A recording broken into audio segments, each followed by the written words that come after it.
বিসমিল্লাহির রহমানির রহিম। সুপ্রিয় দর্শক শ্রোতা, আসসালামু আলাইকুম। ঐতিহ্যবাহী রাজশাহী জেলার বাগমারা থানার হাট মাধনগর আলিম মাদ্রাসা প্রাঙ্গণে ২০১৬ সালে ঐতিহাসিক তাফসীরুল কুরআন মাহফিল অনুষ্ঠিত হয়। উক্ত মাহফিলে প্রধান মেহমান হিসেবে গুরুত্বপূর্ণ বক্তব্য পেশ করেন বিশিষ্ট ইসলামী চিন্তাবিদ ও বর্তমান সময়ের আলোড়ন সৃষ্টিকারী মুফাসসিরে কোরআন হাফেজ মাওলানা আমির হামজা কুষ্টিয়া। ভিডিও পরিচালনা, সম্পাদনা ও প্রযোজনা আলী আহমদ আকান। ধারা বর্ণনা আমি অ্যাডভোকেট আজহারুল ইসলাম রানী। পরিবেশনায় তাহজিব সেন্টার রাজশাহী।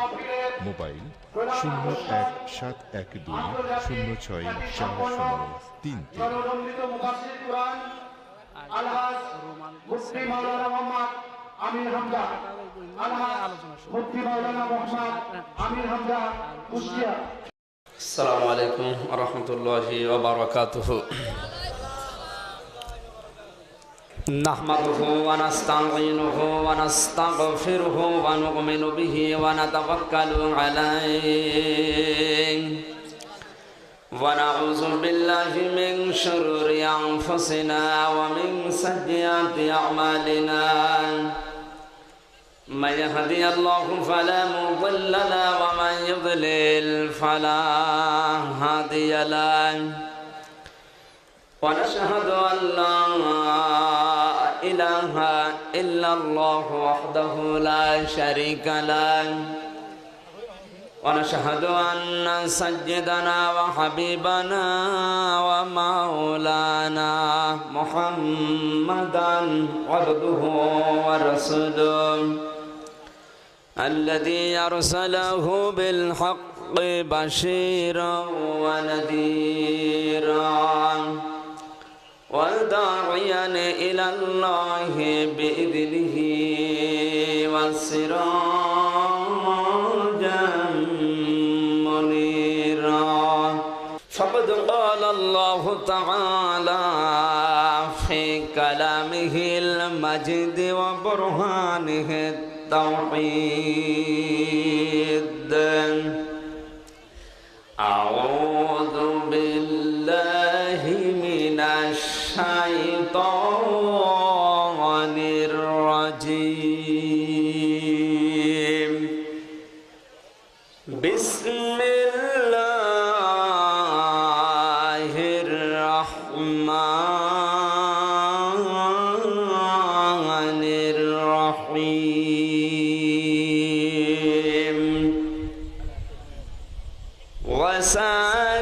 وسارعوا إلى مغفرة من ربكم وجنة عرضها السماوات والأرض أعدت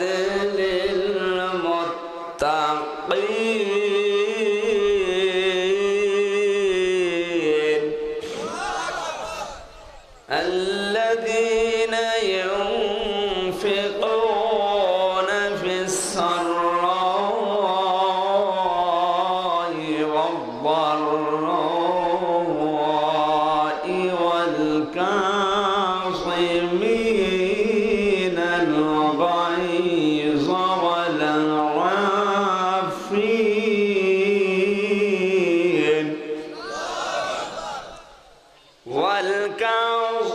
والكاظمين الغيظ والعافين عن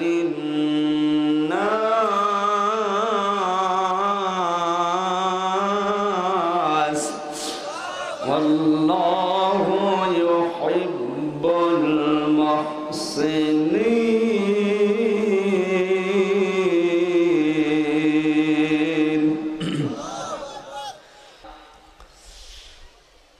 عن عبد الله بن مسعود رضي الله تعالى عنه قال قال النبي صلى الله عليه وسلم ما تزال قدم بني آدم عبدي يوم القيامة حتى يسأل عن 50 عن عمره فيما فنى وعن شبابه فيما أبلى وعن ماله من أين اكتسبه وفيما أنفقه وعن علمه ماذا عمل فيه متفق عليه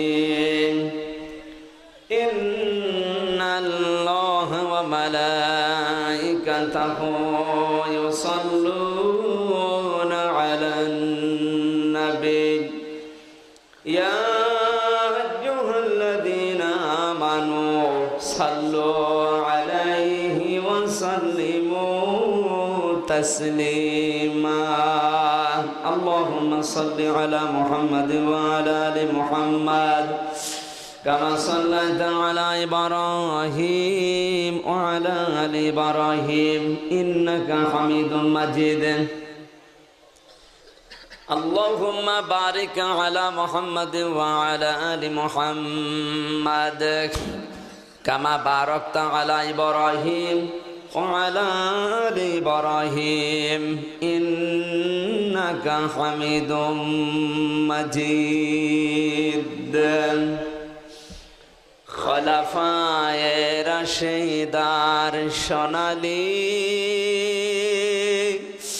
দিন কেন যে ফিরে আর আসে না সকলে পেয়ে তার অধিকার কেন যে প্রাণ খুলে হাসে না ধুলের আসনে বসে ওমরের রাজ্য শাসন করেছে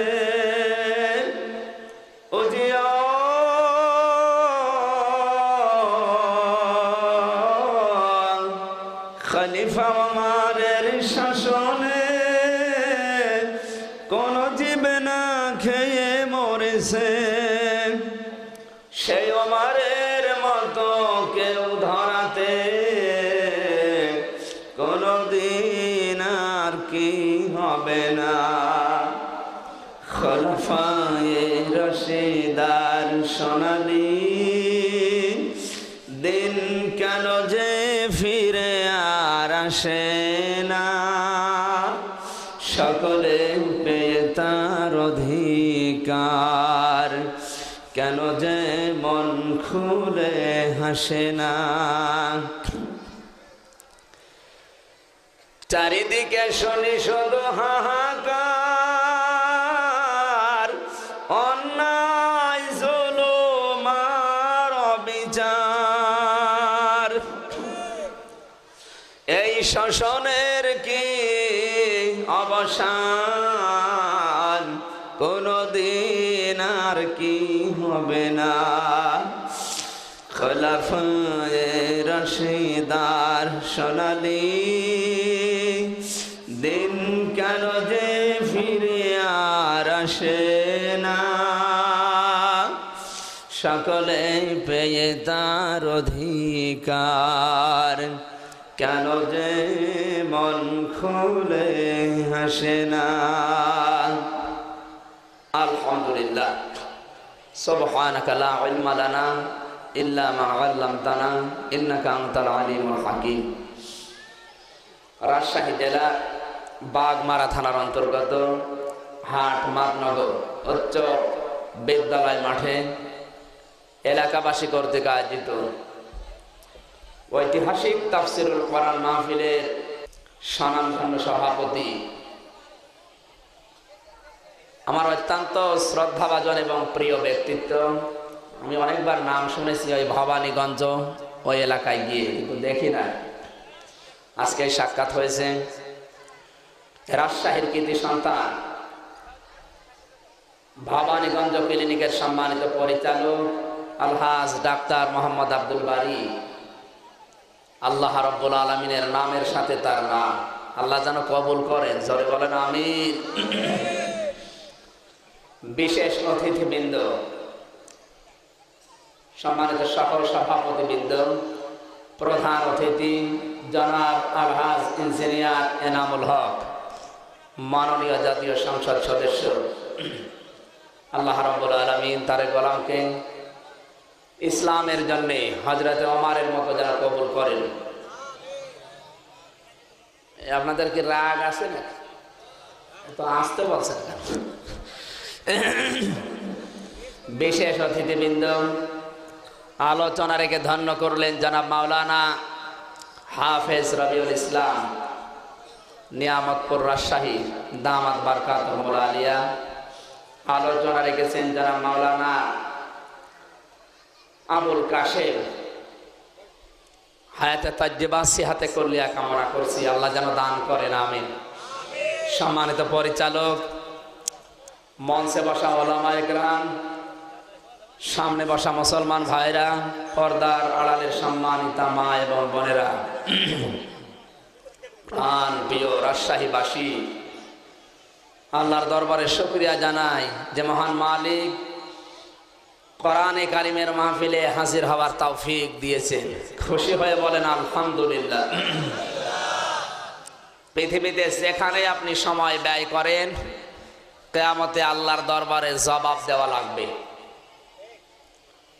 পায়খানায় গিয়ে কেউ যদি সময় দেয়, যদি 10টা মিনিট ওই জায়গায় ব্যয় করে, আল্লাহর দরবারে বলা লাগবে ওই সময়ের জন্যে। পৃথিবীতে একটাই জিনিস আছে যার জন্য সময় দিলে ওই সময়ের হিসাব আল্লাহ কিয়ামতে আর নেয় না, তার নাম কোরআন শরীফ। কোরআন বোঝার জন্যে, কোরআন মানার জন্যে, কোরআনের পরিবেশ কায়েমের জন্যে যে যতটুকু কাজ করবে, ওই সময়ের হিসাব আল্লাহ কিয়ামতে আর ধরবে না, বিনা হিসাবে ওই সময়টুকু পার করে দেবে। জোরে বলেন সুবহানাল্লাহ। জীবনের প্রতিটি মুহূর্ত যদি আজ কোরআনের জন্য ব্যয় করতে পারতাম, কতই না ভালো হতো। কথা বলেন। এই কোরআন সেই কোরআন। এই পৃথিবী তৈরি হওয়ার 50,000 বছর আগে মহান আল্লাহ তার নিজের কুদরতি কণ্ঠ দিয়ে ফেরেশতাদের সামনে পড়েছিলেন সূরা তাহা। আল্লাহর কুদরতের কণ্ঠে সূরা তাহা তেলাওয়াত শুনে ফেরেশতা মণ্ডলী বলেছিল, রব্বুল আলামিন ওই জাতি কত ভাগ্যবান যাদের উপর এই কোরআন শরীফ নাজিল হবে। ওই জহব্বা কত ভাগ্যবান, কত মর্যাদা সম্পন্ন যে জহব্বা এই কোরআন তেলাওয়াত করবে। কেন আফসোস, বাংলাদেশে 96% মুসলমান আমরা, 100 জনের মাত্র 5 জন কোরআন শরীফ পড়তে পারে, বাকিগুলো না পড়েই মুসলমান। নাকি এখানে নেই? ফেরেশতারা আফসোস করে শোনার পর, ওই কান কত ভাগ্যবান যে কান এই কোরআন শরীফের আলোচনা শুনবে। ওই হৃদয় কত মহামূল্যবান যে হৃদয় কোরআনে কারিমকে অঙ্কিত করবে। সুবহানাল্লাহ বলতে পারেন নাই? আপনার হৃদয় এমন হৃদয় যেখানে কোরআনের একটা আয়াতও পাওয়া যায় না। ইন্নাল্লাযী লাইসা ফি জাওফিহি শাইউম মিনাল কোরআনি কাল বাইতুল খারিব, তিরমিজি শরীফের হাদিস। বিশ্ব নবী বলেন, ওটা মানুষের হৃদয় বলা যায় না যে হৃদয়ে কোরআনের কোনো আয়াত নেই। ওটা উজাড় গৃহ, শয়তানের ঘর। সুতরাং তামাম পৃথিবীর মালিক হওয়ার পরও যদি কোরআনের কোনো আলো ভেতরে না থাকে, ওটা আসলে আর মানুষ নেই, ওটা কুকুরের চাইতেও নিকৃষ্ট। রাজশাহী নেই, অন্য জেলায় আছে। এখন যদি কোরআনের মাহফিলে পরীক্ষা করা হয়, মহব্বত নিয়ে এসেছেন, তো বলেন তো কোরআন শরীফ শুদ্ধ করে পড়তে পারেন কারা কারা? হাত তুলতে বললে হাত কম উঠবে না বেশি? অনেকের হাত উঠবেই না, সে একজন উঠবে তাও প্যারালাইজড। এই যদি হয় কোরআনের সাথে আমাদের তেলাওয়াতের আচরণ, বোঝার ক্ষেত্রে তো আরো পিছিয়ে, আর মানার ক্ষেত্রে তো নেই। এই অবস্থা দিয়ে ফেরেশতারা যে আফসোস করেছিল, ওইটাই থেকে যাচ্ছে। আমরা শুনতেও পারি না, পড়তেও পারি না, হৃদয়ে অঙ্কিতও করতে পারি না, আমল তো অনেক দূরের কথা। কথা বলেন ঠিক কিনা? আসলে আমাদের লজ্জা নেই, এই কথাগুলো তো কম বলা হয় না, লজ্জা নেই। একটা লোক বাগমারার রাস্তা দিয়ে যাচ্ছে, হোটেলের বয় ডাক দিয়ে বলছে যারা পারেন এসে হোটেলে খেয়ে যান। ও মনে করছে ফ্রি খাবার খেয়েছেন, মন ভরে খাবার পরে বলছে বিল দেন। লোকটা বলে দোকানদার সাহেব আপনার বয় তো বলে না যে বিল দেওয়া লাগবে, আমি তো চলেই যাচ্ছিলাম, বলেছে খেয়ে যান, খোদা লেগেছিল খেয়ে গেলাম, এখন আবার কিসের বিল? দোকানদার চিন্তা করে তো শেষলা, তো টাকা দিবে না। ডাক দিয়ে বলে দেখো, হয় টাকা দাও নাই তো তোমারে কিন্তু অপমান করব। করেন, কিসের অপমান করবেন আপনি? এই গ্রামে যত ছোট্ট ছোট্ট ছেলে মেয়েরা আছে ওই সমস্ত ছেলে মেয়েদেরকে তোমার পেছনে লেলিয়ে দেব, জোতার মালা গলায় দিয়ে পুরা শহর ঘোরাবো। বলছে কোনো অসুবিধা নেই, কারণ এতে আমার সম্মান আরো বাড়বে। হাজার হাজার টাকা খরচ করেও মানুষ এত সংবর্ধনা পায় না। দোকানদার চিন্তা করছে টাকা দিবে না। এই তুই 100 বার কান ধরে উঠবস কর, 100 বার কান ধরে উঠবস করার পরে দোকানদার বলছে এবার কি অপমান মনে হয়? কিসের অপমান? আমার তো ব্যায়াম হচ্ছে। যা করবে ওর সম্মান বাড়ছে, লজ্জা যার নেই। আমি কারো নিচে নামবো? আমাদের অবস্থা এখন তাই, কত কায়দায় লজ্জা দেওয়া হয়, সেন্স ফিরে আসে না। আল্লাহ রাব্বুল আলামিন কোরআনের মাহফিলে যখন নিয়ে এসেছেন, কোরআনের যে হেদায়াত, হাদা বায়ানুল লিন্নাস হুদাল লিন্নাস, ওইটা যেন দান করেন আমাদের সকলকে। জোরে বলেন আমিন। এটা 4 দল, 14 দল, 42 দল, 68 দলের কোনো মহাসমাবেশ না, তাম পৃথিবীর শ্রেষ্ঠ সমাবেশ, কোরআনে কারিমের সমাবেশ, যেখানে আসলে বসলে শ্বাস প্রশ্বাসে নিঃশ্বাসে নেকি হয়। কি কথা বলেন? পৃথিবীর এমন কোন অনুষ্ঠান নেই যেখানে বসলে আপনি নেকি পাবেন। বিশ্ব নবী মসজিদে নববীতে প্রবেশ করলেন, একদল মানুষ কোরআনে কারিম নিয়ে আলোচনা করছিল, আর একটা দল মসজিদে নববীর অপর প্রান্তে। মাত্র 8 দিন আগে মসজিদে নববী থেকে আমি আসলাম, বিশাল মসজিদ, ওই কোণের ভেতরে আর এক দল বসে জিকির করছে। আল্লাহর নবী ডাক দিয়ে বললেন, সাহাবীরা, এই যে 2টা দল তোমরা দেখতে পাও, 2টা দলই ভালো কাজে আছে, কিন্তু সবচাইতে বেশি সম্মানের কাছে আমার আল্লাহর কাছে আছে তারা যারা কোরআন নিয়ে ব্যস্ত আছে। আপনি যদি একটা আয়াত বোঝার জন্য একটু চেষ্টা করেন, সকালবেলা যদি একটা আয়াত কেউ বোঝার জন্য চেষ্টা করে 1 ঘন্টা, নবীজি বলেন 2টা ওট আল্লাহর রাস্তায় দান করার সওয়াব পাওয়া যায়। তাও লাল ওট, যেটা খুব দুর্লভ। আমার মুসলমান ভাইরা, বিশ্ব নবী শেষ পর্যন্ত নিজে যারা কোরআন তেলাওয়াতে ব্যস্ত ছিল, কোরআন গবেষণায় ব্যস্ত ছিল, নবীজি তাদের মাঝখানে যে বসে পড়লেন, ডাক দিয়ে বললেন, সাহাবীরা, আল্লাহ আমাকে এখানে বসারই নির্দেশ দিয়েছে। জোরে বলেন সুবহানাল্লাহ। এই সেই মাজলিস যেখানে নবীকে পর্যন্ত বসার নির্দেশ দিয়েছেন কে? আমাদের মর্যাদা একেবারে কম না। দরুদ আর সালাম পাঠ করি আমাদের নবী, বিশ্ব নবী, মানবতার বন্ধু মুহাম্মদুর রাসূলুল্লাহ সাল্লাল্লাহু আলাইহি ওয়াসাল্লামের প্রতি, যাকে আল্লাহ পাঠিয়েছিলেন ওই সময় চারিদিকে যখন অন্ধকারে নিমজ্জিত ছিল। রাতের অন্ধকার না, পানির নিচের অন্ধকার না, মানুষের মনুষ্যত্ব বলতে কিছুই ছিল না। জিন্দা কবর দিত মেয়েদেরকে। হজে যাওয়ার পরে সে জায়গাটা দেখলাম, এখনো মার্ক করা আছে, চারিদিকে ঘেরা। জীবিত কবর দিত মেয়েদেরকে জাহিলিয়াতের যুগে, সেই জায়গাটা এখনো মার্ক করা আছে। দাহিয়াতুল কালবি রাদিয়াল্লাহু তাআলা আনহু ক্ষমা পেয়েছিলেন শেষ পর্যন্ত, কিন্তু কোনোদিন মনের ভেতরে তৃপ্তি পাননি। 1টা 2টা করে 70টা সন্তান, স্ত্রী ছিল অনেকগুলো, 70টা সন্তান তিনি নিজেই কবর দিয়েছিলেন। জোরে বলেন নাউজুবিল্লাহ। তাও জিন্দা অবস্থায়। মসজিদে নববীতে একটা পিলারের সাথে শুধু মাথাকে ধাক্কা দেয়, বাড়ি দেয়, ক্রন্দন করতেছে। বিশ্বনবী বলেন, কাঁদো কেন? সাহাবী বলে, ইয়া রাসূলুল্লাহ, হে কালেমা পড়লে জীবনের গুনাহ কি মাফ হয়েছে? বলে, হ্যাঁ। তুমি যখন এই তেলাওয়াত করেছো, লা ইলাহা ইল্লাল্লাহ মুহাম্মাদুর রাসূলুল্লাহ। হে দাহিয়া, জীবনে যেই দিন তুমি অন্তরের বিশ্বাস নিয়ে আমল করার নিয়তে মন থেকে কালেমাটা উচ্চারণ করেছো, মহান আল্লাহ তোমার পেছনের যত অপরাধ ছিল সব মাফ করে দিয়েছে। আমার ভাইরা, এখান থেকে শিক্ষা বের হয়, শুধু কালেমা পড়ার নামই মুসলমান না। ইকরার বিল লিসান, তাসদিক বিল জিনান, আমল বিল আরকান।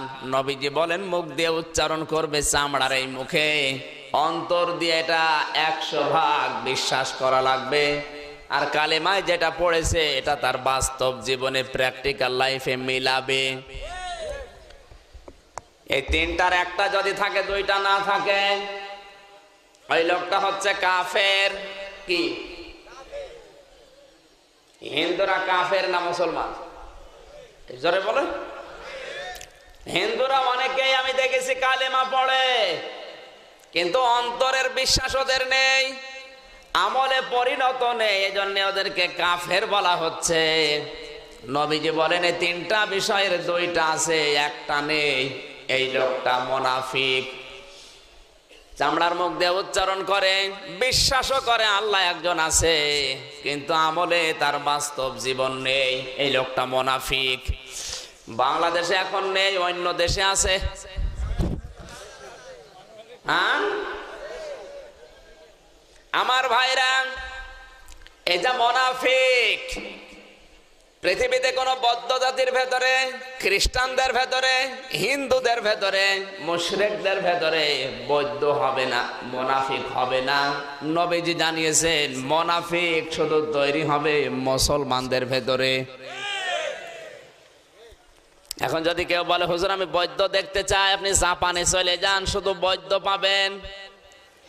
কোন মানুষ যদি বলে আমি হিন্দু দেখতে চাই, যান আপনি ভারতে, শুধু হিন্দু পাবেন। কেউ যদি বলে আমি খ্রিস্টান দেখতে চাই, আপনি আমেরিকা যান, শুধু খ্রিস্টান। লোকটা যদি বলে, হুজুর সব চাইতে গুরুত্বপূর্ণ জাহান্নামের একেবারে নিচে যারা থাকবে মুনাফিক, আমি দেখতে চাই, কোন দেশে পাঠাবেন?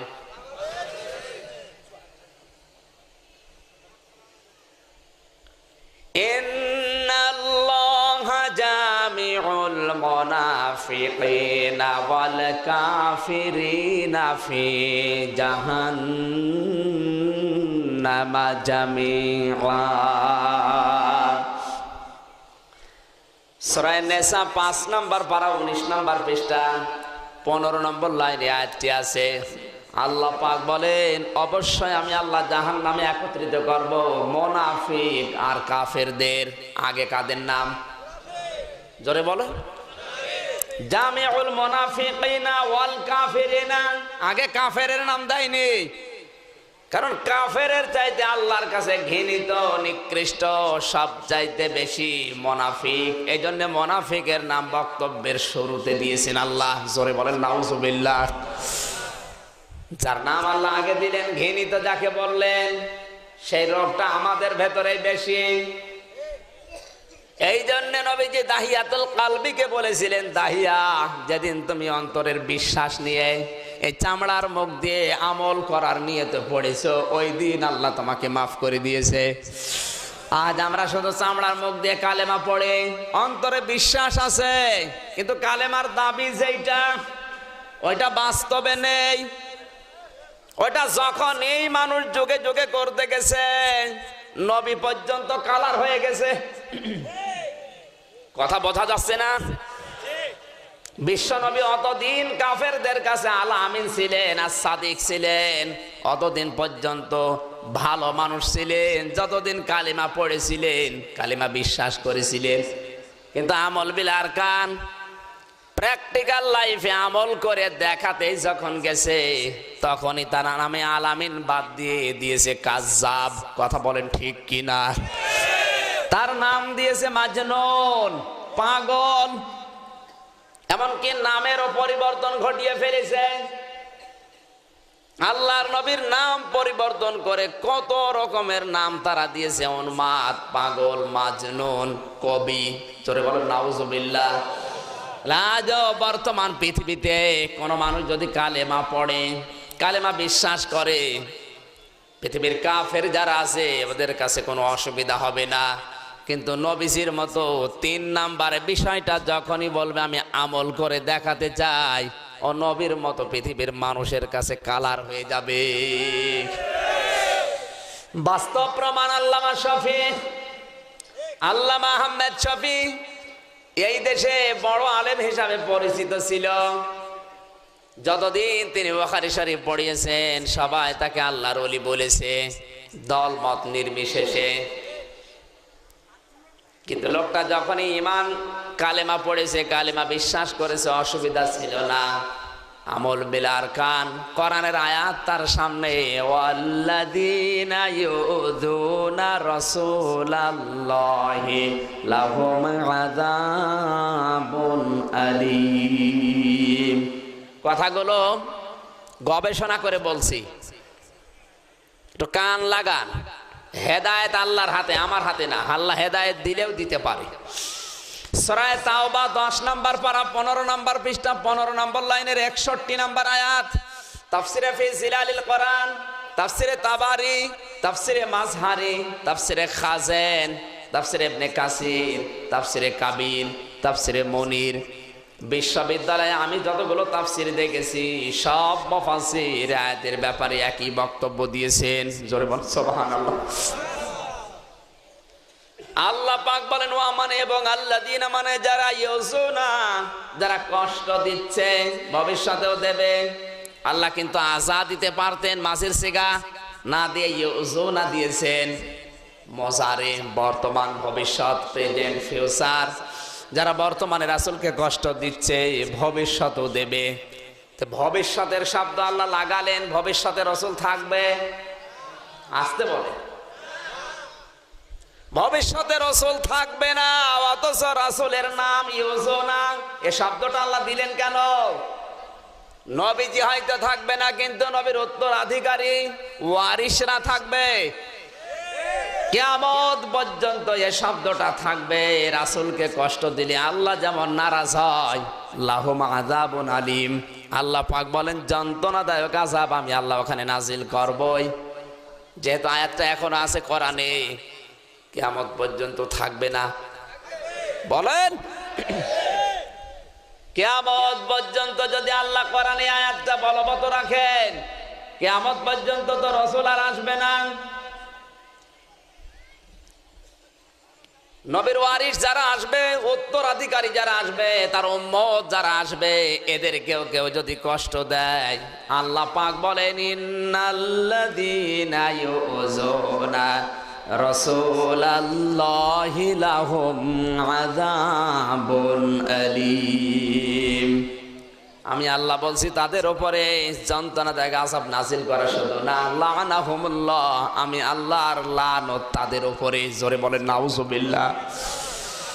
আমরা এখন দেখি পৃথিবীতে কোনো নবী নেই, আছে রাসূল আসতে বলে।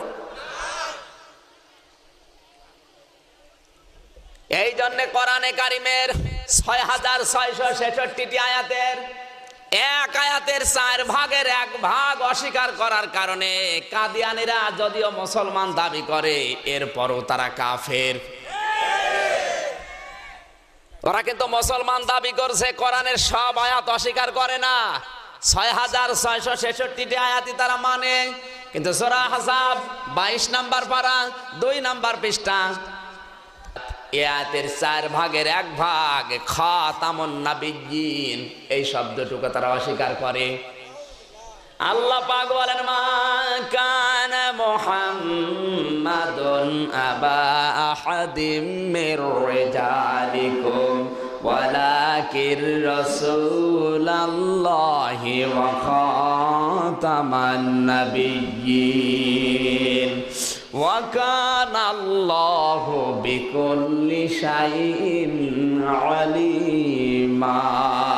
সরে বলেন আল্লাহু আকবার। আয়াতের 4/1 খাতামুন নাবিয়্যিন, এই শব্দটুকু তারা মানে না। আমাদের নবীকে ওরা শেষ নবী বিশ্বাস করে না, এজন্য ওদের নবী গোলাম আহমদ কাদিয়ানি, এই শব্দটা ওরা মেনেছে। কোরআনের অন্য কোন আয়াত ওরা অস্বীকার করে না, এজন্য যদি ওরা কাফের হয়, শিয়া যারা, ওদের বিশ্বাস বিশ্ব নবী মুহাম্মদ রাসূলুল্লাহ শেষ নবী না, ওদের বিশ্বাস ওদের নবী হযরত আলী। জিবরাইল ভুল করে ফেলেছে, ওহী নিয়ে আসে, দরকার ছিল আলীকে, দেওয়া দিয়েছে মুহাম্মদকে। সূরা বাকারার 14 পৃষ্ঠায় আছে আয়াতগুলো, বিস্তারিত ব্যাখ্যা করার জন্য না, আমি শুধু শিক্ষা দেওয়ার জন্য বলছি। শিয়া যারা, ওরা এই একটা আয়াতের মাত্র 3/1 অস্বীকার করে, যে ওহী দেওয়া দরকার ছিল আলীর কাছে, ওইটা ভুল করে জিবরাইল মুহাম্মদের কাছে দিয়েছে, এজন্য মুহাম্মদকে মানি না। একটা আয়াতের 4/1 অস্বীকার করার কারণে কাদিয়ানীরা কাফের, একটা আয়াতের 3/1 অস্বীকার করার কারণে শিয়ারাও। এই কথা বলে না কেন? এ যে শিক্ষাটা দেওয়ার জন্য এসেছি, এবার শোনেন। রাসূল এখন নেই, কিয়ামত পর্যন্ত আসবেও না, কিন্তু তার ওয়ারিস আছে, উত্তরাধিকারী আছে। আল্লাহ বলেন, এদেরকেও যদি কেউ কষ্ট দেয়, আমার রাসূলকেই সে যেন কষ্ট দিচ্ছে। জোরে বলেন নাউযুবিল্লাহ। আজ পৃথিবীর যে অশান্তি, যে গজবগুলো আমরা দেখতে পাচ্ছি, এটা শুধু রাসূলকে, রাসূলের উত্তরাধিকারীদেরকে অত্যাচার, জুলুম আর নির্যাতন করার একমাত্র কারণ। অন্য কোনো কারণ আমি কোরআন দিয়ে খুঁজে পাইনি, একটা কারণই পেয়েছি। কোন নিরপরাধ মানুষকে যদি কেউ হত্যা করে, কোন নিরপরাধ মানুষকে যদি কেউ অত্যাচার করে, জুলুম নির্যাতন করে, দুনিয়া থেকে তাকে বিদায় করে দেয়, পৃথিবীর কোন মানুষ যদি তার পক্ষে না দাঁড়ায়, আল্লাহ বলেন আমার কুদরতি হাত আমি ওর উপরে দিয়ে রাখি। মক্কা মদিনায় 45 দিন ছিলাম, হুদায়বিয়ার সন্ধি যেখানে হয়েছিল ওই জায়গায় গিয়েছিলাম। আল্লাহর নবী 1400 মানুষ নিয়ে এসেছে হজ করার জন্য। কাফেরেরা বলে, না তোমাদেরকে এবার হজ করতে দেব না। হযরত ওসমানকে আল্লাহর নবী পাঠালেন সমঝোতার জন্য। ওসমান রাদিয়াল্লাহু তাআলা হয়ে এসেছে, তারা আটকে ঘোষণা দিয়েছে ওসমানকে হত্যা করা হয়েছে। ভালো করে কান লাগান, আপনি আওয়ামী লীগ করেন, বিএনপি করেন, জাতীয় পার্টি করেন, জামাত ইসলাম করেন, চরমনাই করেন, আমার দেখার দরকার নেই। আমি হুদায়বিয়ার হাদিস বলছি, নাকি এটাও বলা যাবে না? মক্কা মদিনায় যেটা দেখে আসলাম ওইটাও যদি বলা না যায়, তাহলে কোরআন হাদিস বাদ দিয়ে মমতাজের গান ধরি।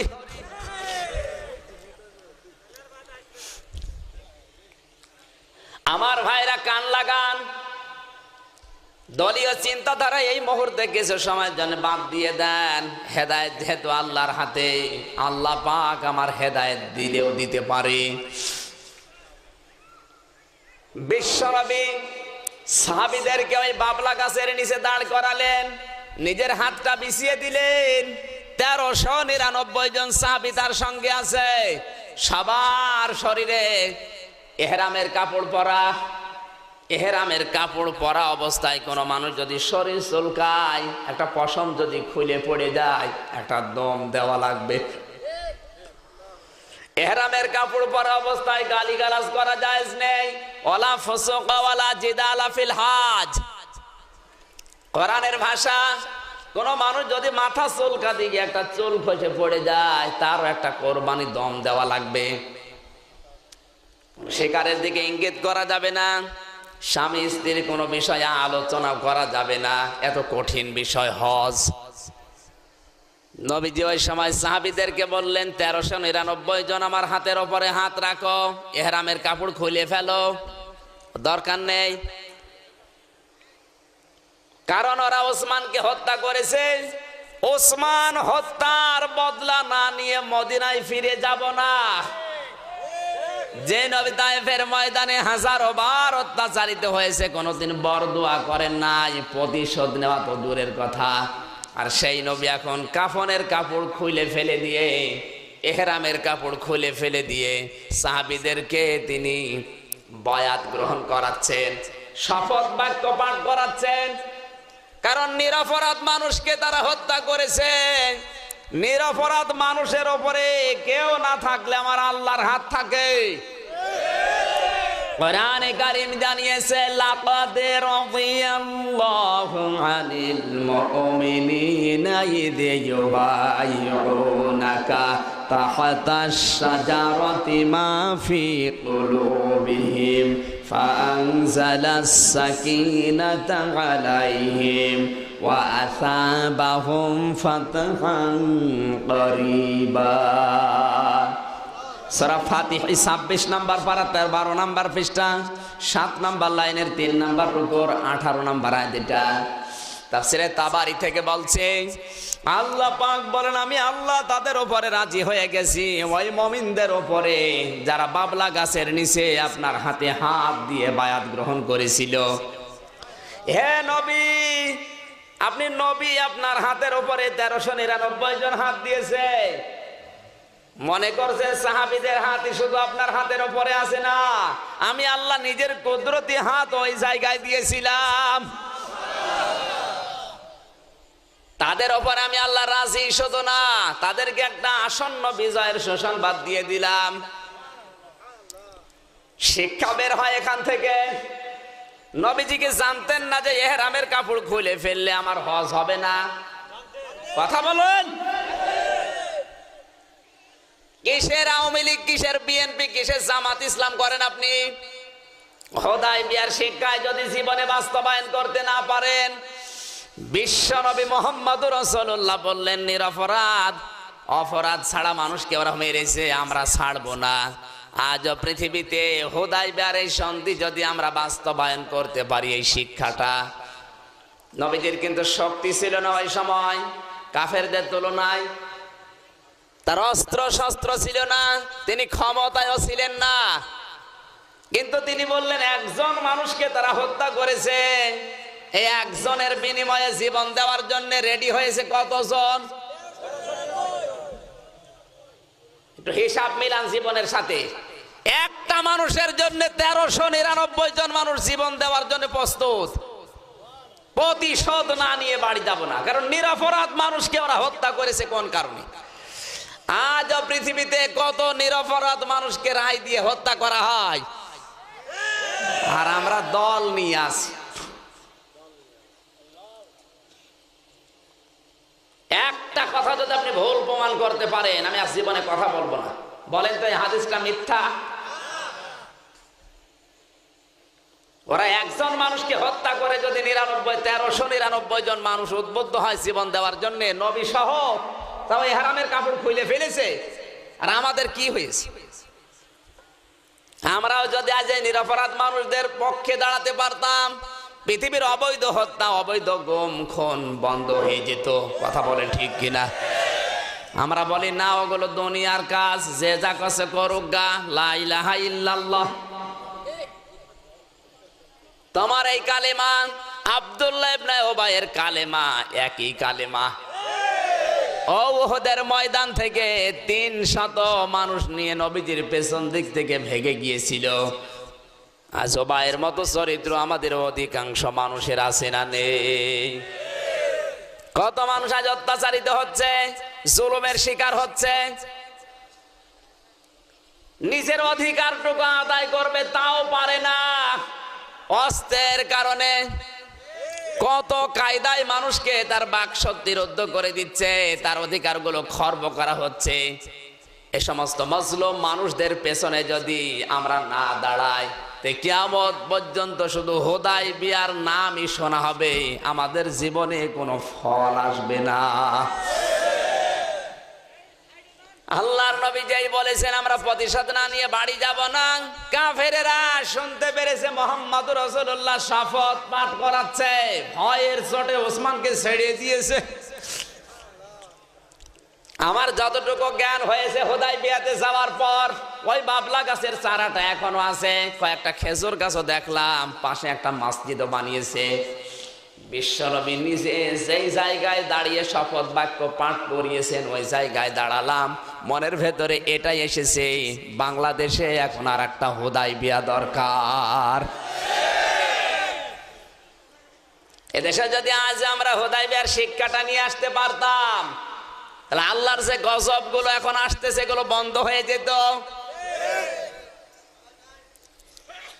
আমার ভাইরা, কথা আমি বোঝাচ্ছিলাম, কোরআনে কারীম আল্লাহ বিশ্বনবী মুহাম্মদুর রাসূলুল্লাহ সাল্লাল্লাহু আলাইহি সাল্লামকে ওই সময় দিয়েছিলেন যে সময় মানুষগুলো অন্ধকারের ভেতরে নিমজ্জিত ছিল। হযরতে দাহিয়াতুল কলবে শুধু কালেমায় পড়েন নাই, এই তিনটা বিষয় মেনে নিয়েছেন। ইকরার বিল লিসান মেনেছেন, তাসদীক বিল জিনান মেনেছেন, আমল বিল আরকান বাস্তব জীবনে তো করছেনই, কিন্তু তার মনের ভেতরে তৃপ্তি নেই। ডাক দিয়ে বলেন, হে রাসূল, আমার জীবনের গুনাহ কি মাফ হয়েছে? নবী বলেন, হ্যাঁ। দাহিয়া বলে, হুজুর আমার বিশ্বাস হয় না, কারণ আমি যে গুনাহ করেছি আমি তো জানি। নবীজি বললেন, বসো আমার সামনে, কি গুনাহ করেছিলে একটু বলো দেখে। হযরতে দাহিয়া রাদিয়াল্লাহু তাআলা আনহু বলেন, ইয়া রাসূলুল্লাহ, যতগুলো মেয়ে সন্তান আমার জন্ম হয়েছে আমার স্ত্রীর গর্ভে সবগুলোকে আমি নিজের হাতে হত্যা করেছি।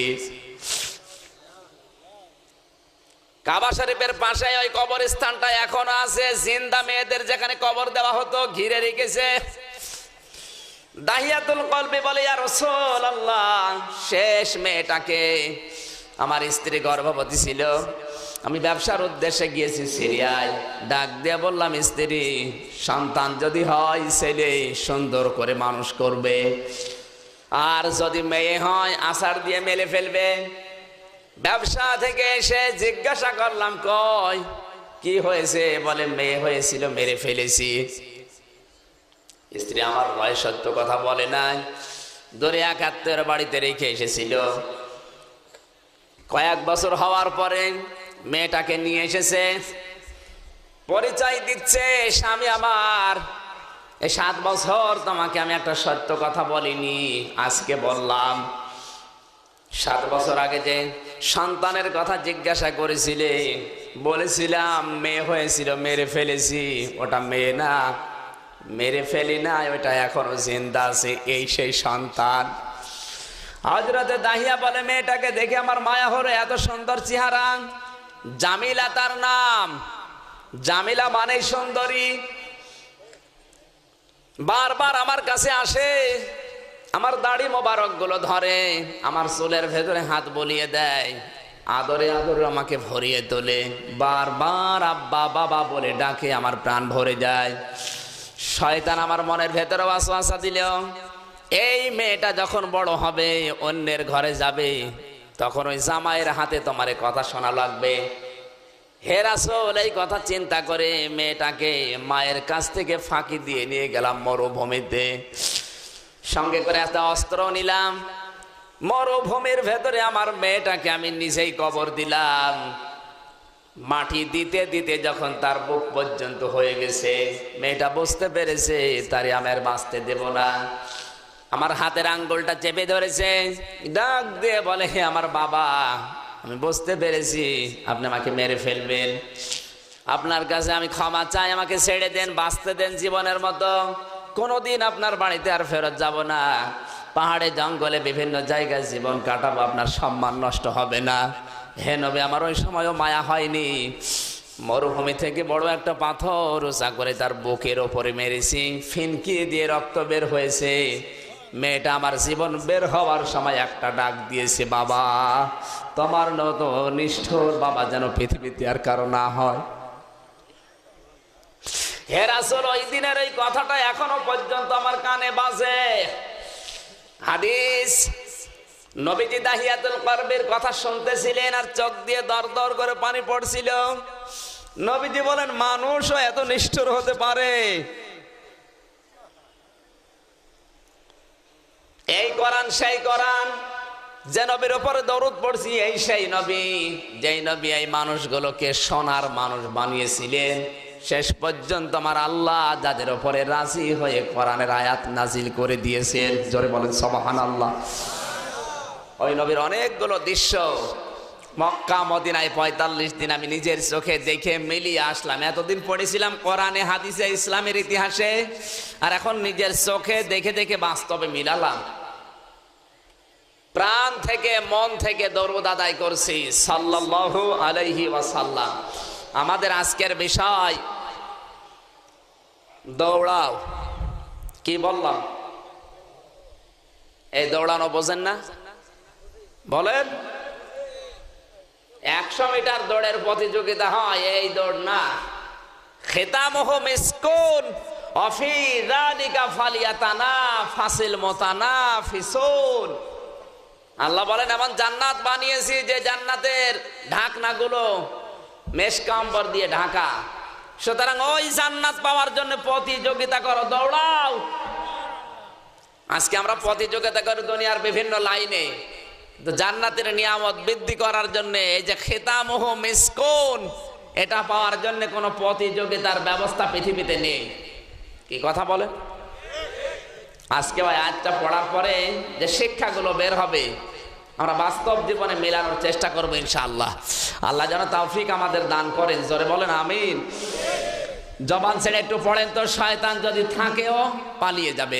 আউযু বিল্লাহি মিনাশ শাইতানির রাজিম। বিসমিল্লাহির রহমানির রহিম। ওয়াসারিউ ইলা মাগফিরাতিম মির রাব্বিকুম ওয়া জান্নাতিন আরদুহাস সামাওয়াতু ওয়াল আরদু উইদ্দাত লিল মুত্তাকিন। সূরা আলে ইমরান 4 নম্বর পারা 6 নম্বর পৃষ্ঠা 14 নম্বর রুকুর প্রথম নম্বর লাইনের 133 34 দুইটা আয়াত আমরা পড়েছি। পড়া সূরাতে আল্লাহ 200টা আয়াত দিয়েছেন, 20টা রুকু দিয়েছেন। 14 নম্বর রুকুর দুইটা আয়াত পড়েছি। আমি যতটুকু পড়াশোনা করেছি আয়াতের উপরে, এত কথা আল্লাহ এর ভেতরে লুকিয়ে রেখেছেন, যদি টেনে টেনে বের করা যায় রাত শেষ হয়ে যাবে, তাও শেষ হবে না। সুবহানাল্লাহ বলতে পারেন না? কোরআনের শব্দ ছোট, ব্যাখ্যা অনেক বেশি, কারণ এই বক্তব্য কার? জোরে বলেন। তার চাইতে বড় বক্তব্যের কথা, বিস্তারিত ব্যাখ্যা মূলক কথা পৃথিবীতে কেউ বলতে পারে? ওয়ালাউ আন্না মা ফিল আরদি মিন শাজারাতিন আকলামু ওয়াল বাহরু ইয়ামুদ্দুহু মিন বা'দিহি সাবআতু আবহুরিম মা নাফিদাত কালিমাতুল্লাহ ইন্নাল্লাহা আজিজুল হাকীম। সূরা লোকমানের ভেতরে আল্লাহ দিয়েছেন 7টা সমুদ্রের পানি যদি মানুষ এক জায়গায় করে, তাম পৃথিবীর সব পানিগুলো এক জায়গায় করে গাছগুলো যদি কলম বানায়, কলমের বহুবচন আকলাম, গাছগুলো কলম বানিয়ে যদি তাম পৃথিবীর জিন আর ইনসান মিলে কোরআনের কোন শব্দ নিয়ে ব্যাখ্যা করে, তাম দুনিয়ার পানি সব একদিন শেষ হয়ে যাবে। আবার যদি কেউ সমুদ্র ওইভাবে তৈরি করে এনে ঢেলে দেয়, ওই পানিও শেষ হয়ে যাবে। কলমগুলো ভাঙতে ভাঙতে একদিন নিঃশেষ হবে। কোরআনের একটা শব্দের ভেতরে যত কিছু দিয়েছি, কিয়ামত এসে যাবে, তাও ব্যাখ্যা বিশ্লেষণ শেষ হবে না। সেই কোরআন আমরা পেয়েছি। আজকে আলোচনা করব আমার জ্ঞান অনুযায়ী। আল্লাহ যেন আমার জ্ঞানটা বাড়িয়ে দেন, জোরে বলেন আমিন। আল্লাহ পাক বলেন সারিউ, তোমরা দৌড়াও। কে বলছে? আজ আমরা বিভিন্ন লাইনে দৌড়াচ্ছে।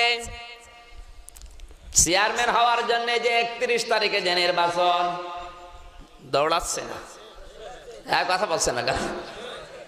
কত দৌড়, কত দিক থেকে মানুষ দিচ্ছে, একটু পদ পাওয়ার জন্য, একটু ক্ষমতা পাওয়ার জন্য, একটু চেয়ার পাওয়ার জন্য।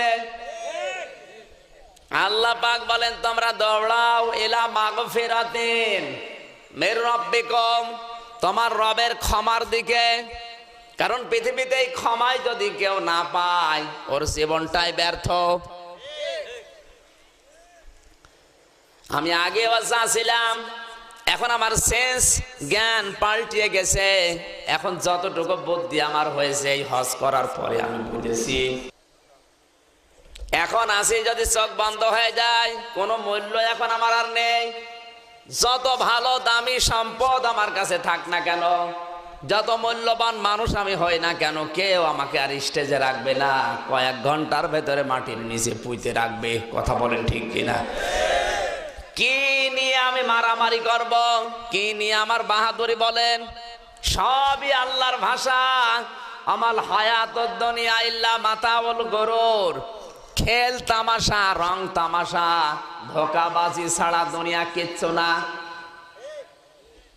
আপনার তাম পৃথিবী পুরা সম্পদ আপনার নামে, মারা গেলেন কোন মূল্য আছে?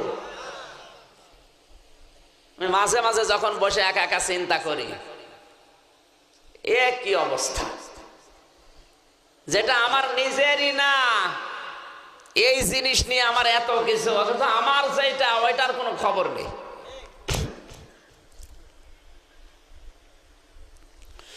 ইমাম ইবনে কাইয়্যিম রাহমাতুল্লাহ আলাইহি বলেন, আমার জীবনের যে অংশটা আমি ফেলে রেখেছি ওইটা আমার কাছে স্বপ্ন মনে হয়, আর সামনে যেটা পাবো ওটা আমার আকাঙ্ক্ষা। এর মাঝখান দিয়ে সময় সব নদীর পানির মতো, স্রোতের মতো চলে যাচ্ছে। পেছনের দিকে একটু তাকান, 50 বছর পার করেছিলেন, যদি চোখ বন্ধ করেন স্বপ্ন মনে হবে। সামনের দিকে তাকাবেন, কমবে 20 বছর বাঁচবেন, এইটা পাবো, এইটা পাবো, এইটা করবো, এইটা করবো, শুধু এই আকাঙ্ক্ষা তামান্না ছাড়া আর কিছু নেই। অথচ মাঝখান দিয়ে জীবনের গুরুত্বপূর্ণ যেটা সময়, এটা চলে যাচ্ছে না? আপনাদের যাচ্ছে না? কথা বলেন। এই জীবনের দিকে তাকিয়ে আল্লাহ জানিয়েছেন, সারিউ ইলা মাগফিরাতিম মির রাব্বিকুম, তোমার রবের ক্ষমার দিকে দৌড়াও। এই ক্ষমা শব্দের ব্যাখ্যায় মারেফাল কোরআন ইবনে কাসির মুফাসসিরিন ইকরাম কয়েকটা অর্থ লিখেছেন। এখানে যে ক্ষমা, এই ক্ষমা মানে ভালো ভালো কাজ। এখানে যে মাগফিরাত, এই মাগফিরাত মানে পৃথিবীর জীবনটাকে বোঝা। এখানে যে মাগফিরাত, এই মাগফিরাত মানে আমার আল্লাহর দয়া লাভ করা। অনেকগুলো অর্থ পেলাম। তাহলে আল্লাহর ক্ষমার দিকে, মাগফিরাতের দিকে, দয়ার দিকে, ভালো ভালো কাজের দিকে দৌড়ানোর আদেশ দিচ্ছেন কে? বলে। এই ক্ষমাটা পাওয়ার জন্য বিশ্ব নবীও মাঝে মাঝে বলতেন, সাহাবীরা, কেউ জান্নাতে যেতে পারবে না তার নিজের ইবাদত বন্দেগী দিয়ে, যদি আল্লাহ ক্ষমা না করে। সাহাবীরা বলে, হুজুর আপনি? বিশ্ব নবী বলেন, সাহাবীরা, আমিও আল্লাহর ক্ষমা ছাড়া জান্নাত নিজের ইবাদত দিয়ে পাবো না। যেই নবী নামাজে দাঁড়ালে পা ফুলে যেত, যার মতো জিকিরকারী পৃথিবীতে আর আসবে না, যার মতো তেলাওয়াতকারী দুনিয়াতে আর হবে না, এই নবী যদি বলে আমার ইবাদত নিয়ে আমি জান্নাতে যেতে পারবো না যদি আল্লাহ রহমত না করে, আমাদের কি হয়েছে? এই সেন্সটা ফিরিয়ে আনার জন্য আজকের এই মাহফিল। স্রোতে গা ভাসিয়ে দিলে হবে না। এটা দুনিয়ার জীবন, বললাম তো, খেল তামাশা। তাফসীরের ভেতরে দেখেছি বনি ইসরাইলের এক লোক 1000 বছর ইবাদত করেছে, দিনের বেলা রোজা রেখেছে, আবার জিহাদ করেছে, আর রাতের বেলা তাহাজ্জুদের নামাজ পড়ে পড়ে কাটিয়েছে। তার ইবাদত কি কম? আমাদের 10 পুরুষের ইবাদত মিলে যা হবে, কারণ আমরা তো 100 বছর বাঁচি না, 50 বছর মনে করেন, আমাদের 20 পুরুষের ইবাদত যা হবে, তার একার জীবনের ইবাদতই তাই ছিল। এত ইবাদত করার পরে মনে মনে চিন্তা করছে, আল্লাহ, আমি মনে হয় আমার ইবাদত নিয়ে জান্নাত পাবো। স্বপ্ন দেখতেছে, ঘুমের ভেতরে মারা গেছে। তাফসীরে ইবনে কাসিরের ভেতরে এটা আছে। মারা যাওয়ার পর মহান আল্লাহর সম্মুখে দাঁড়িয়েছে, বিচার চলছে একটার পরে একটা। লোকটা সামনে যাওয়ার পরে ডাক দিয়ে বলে, রব্বুল আলামিন আমার কি বিচার? বলে, তোমার বিচার নেই, তোমারে জান্নাতে দিয়ে দিলাম। লোকটার মনের ভেতরে একটু অহংকার এসে গেছে যে আল্লাহ আমার কোনো নাম ধাম করলো না, বললো জান্নাত দিয়ে দিলাম, আর কিছু বলা লাগে না। আল্লাহ পাক বলেন, ওর মনের আকাঙ্ক্ষা আমি বুঝতে পেরেছি, মনের মনোভাব বুঝতে পারলাম, ওর প্রশংসা করা লাগবে। এই জন্য ফেরেশতাদেরকে বলে, ফেরেশতারা আমার এই বান্দাকে জাহান্নামের যে জায়গায় গরম উঠতেছে ওই জায়গায় একটু ঘুরিয়ে নিয়ে আস। জাহান্নামের যেখানে সবচেয়ে বেশি গরম, ওর পাশ দিয়ে নিয়ে যাচ্ছে। এত তাপ, দুনিয়ার আগুন তো শরীরে লাগলে চামড়া পুড়ে যায়, আর জাহান্নামের আগুন যেখানে লাগবে আগে কলিজা পুড়ে যাবে। এত তাপ সহ্য করতে না পেরে ডাক দিয়ে বলে, ফেরেশতারা এক গ্লাস পানির ব্যবস্থা আমারে করো, কলিজা ফেটে যাচ্ছে। ফেরেশতারা ডাক দিয়ে বলে, আল্লাহর বান্দা, এটা দুনিয়া না, এটা কিয়ামতের ময়দান। পানি যদি পেতে চাও কিছু দেওয়া লাগবে। বলে, কি চাও?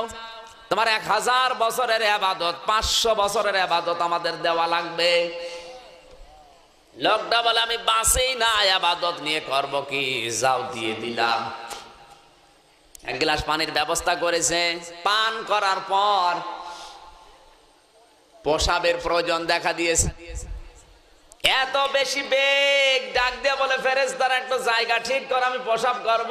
বলেন না, যেখানে সেখানে বসা যাবে না, প্রসাব করার একটা ব্যবস্থাও করে দিতে পারে, কিন্তু শর্ত তোমার যে 500 বছরের ইবাদত আছে বাকি ওইটাও দেওয়া লাগবে। মানুষ যখন সেন্স হারিয়ে ফেলে তখন তার বুদ্ধিও লোপ পায়।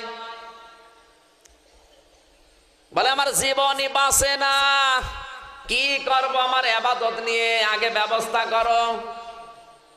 প্রসাব ফেরার ব্যবস্থা করে দিয়েছে। প্রসাব করার পরে আল্লাহ রাব্বুল আলামিন ডাক দিয়ে বলে, বান্দা, এক গ্লাস পানি ভেতরে ঢোকালে আর এক গ্লাস পানি বের করলে, এর বিনিময়ে 1000 বছরের ইবাদত বন্দেগী সব দিয়ে দিলে। 1000 বছর ইবাদত করার সুযোগ দিয়েছিলাম দুনিয়ায়, হায়াত দিয়েছিলাম তোমাকে এত বেশি, প্রতিদিন যত গ্লাস করে পানি পান করেছিলে এই প্রতিটি গ্লাসের হিসাব দেওয়ার পরে তারপরে জান্নাতে যাও। কেউ পারবে না আল্লাহর ক্ষমা ছাড়া। এজন্য আল্লাহর মাপ, আল্লাহর ক্ষমা, এইটাই আসল বিষয় মুমিনের জন্য। এইটা যদি আমরা তৈরি করে নিতে না পারি আমাদের জীবন কিন্তু ব্যর্থ। সাহাবা একরামের জীবনের দিকে তাকালে যেটা দেখা যায়, তারা 24 ঘন্টায় টেনশন থাকতো এই যে আল্লাহ আমাকে মাফ করেছে। তো কোরআনে কারীম জানিয়েছে, ক্বালে ইয়া ইবাদিয়াল্লাযীনা আসরাফু আলা আনফুসিহিম লা তাকনাতু মির রাহমাতিল্লাহ ইন্নাল্লাহা ইয়াগফিরুয যুনুবা জামিআ ইন্নাহু হুয়াল গফুরুর রহিম। জোরে বলেন আল্লাহু আকবার। সূরা জুমারের ভেতরে আছে, আল্লাহ রাব্বুল আলামিন বলেন, হে আমার বান্দা বান্দিরা, নিজের উপর অত্যাচার করে জুলুম করে আজ যারা নিজেদেরকে ধ্বংস করে ফেলেছো, আমি আল্লাহর রহমত থেকে নৈরাশ হয়ে যেও না, ফিরে আসো। আমি ইচ্ছা করলে জীবনের সব অপরাধ মাফ করে দিতে পারি। আমার ভাইরা, আমাদের জীবনে এইরকমই সময় এখন। মাপ পাবো কি পাবো না গ্যারান্টি এখনো হাতে পাইনি, আমরা পেয়েছি বলেন? যারা জিন্দা অবস্থায় জান্নাতের সার্টিফিকেট পেয়েছিলেন হাতে, এরপরেও তারা 24 ঘন্টা টেনশনে থাকতেন। হাদিসের ভেতরে পড়েছি, বিশ্বনবী মুহাম্মদুর রাসূলুল্লাহর স্ত্রী হযরতে খাদিজাতুল কুবরা রাদিয়াল্লাহু তাআলা আনহা, নবীজি তাকে শুধু বলেছিলেন, খাদিজা, আল্লাহর কাছে মাপ চেয়ে তারপরে দুনিয়া থেকে বিদায় নিও। খাদিজাতুল কুবরা ওই দিন থেকে চিন্তা করেছেন, আল্লাহ আমার মাফ হয়েছে। তো নবীজি দিনের কাজ দাওয়াত নিয়ে শেষ করে রাতের বেলা আসতেন বাড়িতে, এসেই দেখতেন খাদিজা ঘুমায় না, কাঁদতেছেন। কোন দিন এসে দেখতেন খাদিজা দরজার সাথে পেট লাগিয়ে আছে। মা বোন যারা এসেছেন একটু কান লাগান। আপনার স্বামী যখন বাইরে থাকবে, সাংসারিক কোনো কাজে, ব্যবসা বাণিজ্যে, দিনের কোনো কাজে, স্বামীর আগ্রহে যদি ঘরের ভেতরে আপনি অপেক্ষায় অপেক্ষমান থাকেন, যতক্ষণ পর্যন্ত অপেক্ষা করবেন খাদিজার মতো সওয়াব আপনার আমলনামায় আল্লাহ দিয়ে দেবে। আজ মা বোন যারা এসেছে স্বামীর জন্য আগ্রহ না, ওদের আগ্রহ থাকে কিরণমালা নিয়ে। কথা বলেন। ওরা জেগেও থাকে রাত 12টা 1টা 2টা পর্যন্ত, কিন্তু ওদের রাত জাগা হয় ভারতের স্টার জলসার স্টার প্লাসের জন্য। স্বামীর জন্য রাত জেগে বসে আছে এরকম বউ কম না বেশি? এই কার কার বউ আপনার জন্য জেগে থাকে হাত তোলেন তো দেখি। 1 জন, 2 জন, অত হাত তোলার দরকার নেই। হাজার হাজার মানুষ এখানে, মাত্র 3 জন হাত তুলেছে বউ তার জেগে থাকে তার জন্য, আর বাকিগুলো সব ফেরেশতা নিয়ে বাস করছে।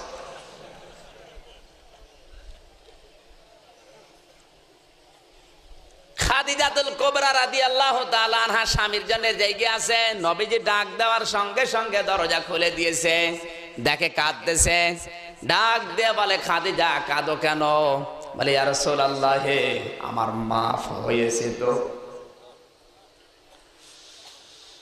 বিবেক খাটান, বুদ্ধি খাটান। যে মহিলাকে আল্লাহ পৃথিবীতে জিন্দা অবস্থায় সালাম দিয়েছে, এমন কোন মহিলার নাম আমি কোরআন হাদিসে পাইনি যাকে আল্লাহ নিজে জিন্দা অবস্থায় সালাম দিয়েছে। খাদিজাতুল কুবরা একজন যাকে আল্লাহ নিজে সালাম পাঠিয়েছে। সেই মহিলা যদি চিন্তা করে রাসূল আমাকে আল্লাহ মাফ করেছে তো, আমাদের একটু সেন্স আসে না? কি নিয়ে ব্যস্ত আছি আমরা? আমার ভাইরা, বিশ্বনবী বলেন, খাদিজা কান্নাকাটি বন্ধ করো, সেজদা থেকে মাথা তোলো।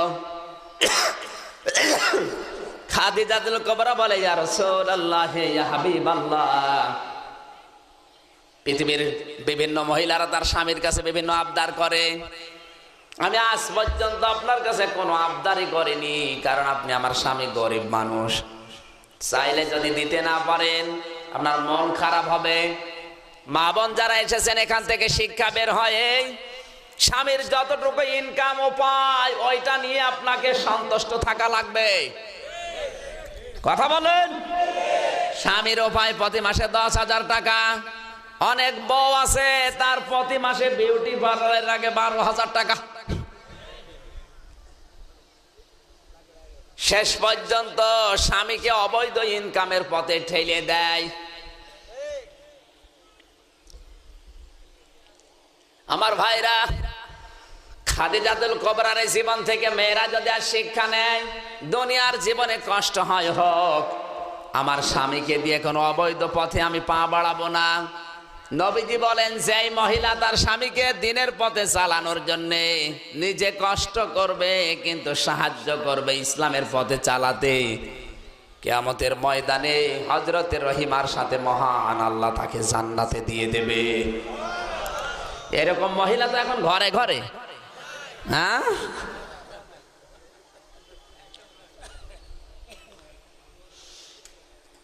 নবীজি বললেন, আবদার করো না জীবনে, ঠিক আছে, কি বলতে চাও বলো। খাদিজা বলি, ইয়া রাসূলুল্লাহ, আমার জীবনের আবদারে এখনো পর্যন্ত আমার মাফ হয়েছে কিনা আমি জানি না। মারা যখন যাব আপনি নিজে আমার কাফনটা পরিয়ে দেবেন আপনার ওই জামা দিয়ে। 2 নম্বরে কবরে রাখার সঙ্গে সঙ্গে নিজে একটু কবরে গড়াগড়ি করবেন। এরপরে শুধু গড়াগড়ি না, ফেরেশতা যখন এসে আমাকে জিজ্ঞাসা করবে, মার রব্বুকা, আমার কোনো উত্তর জানা নেই। উত্তর দিতে যেতে যদি আমার দেরি হয়ে যায়, কবরে আযাব শুরু হয়ে যাবে। আমি পারবো কিনা সে গ্যারান্টি আমার হাতে নেই। হে নবী, আপনাকে আমি এই কথাটাই বলার জন্য ওয়াদা করাচ্ছি, কবরের ভেতরে ফেরেশতা যখনই আসবে কবরের উত্তরটা আপনি নিজে দিয়ে দেবেন। নবীজি বললেন, খাদিজা, তোমার 2টা আবদার আমি মেনে নিলাম, কিন্তু 3 নাম্বারটা মানার কায়দা আমার হাতে নেই।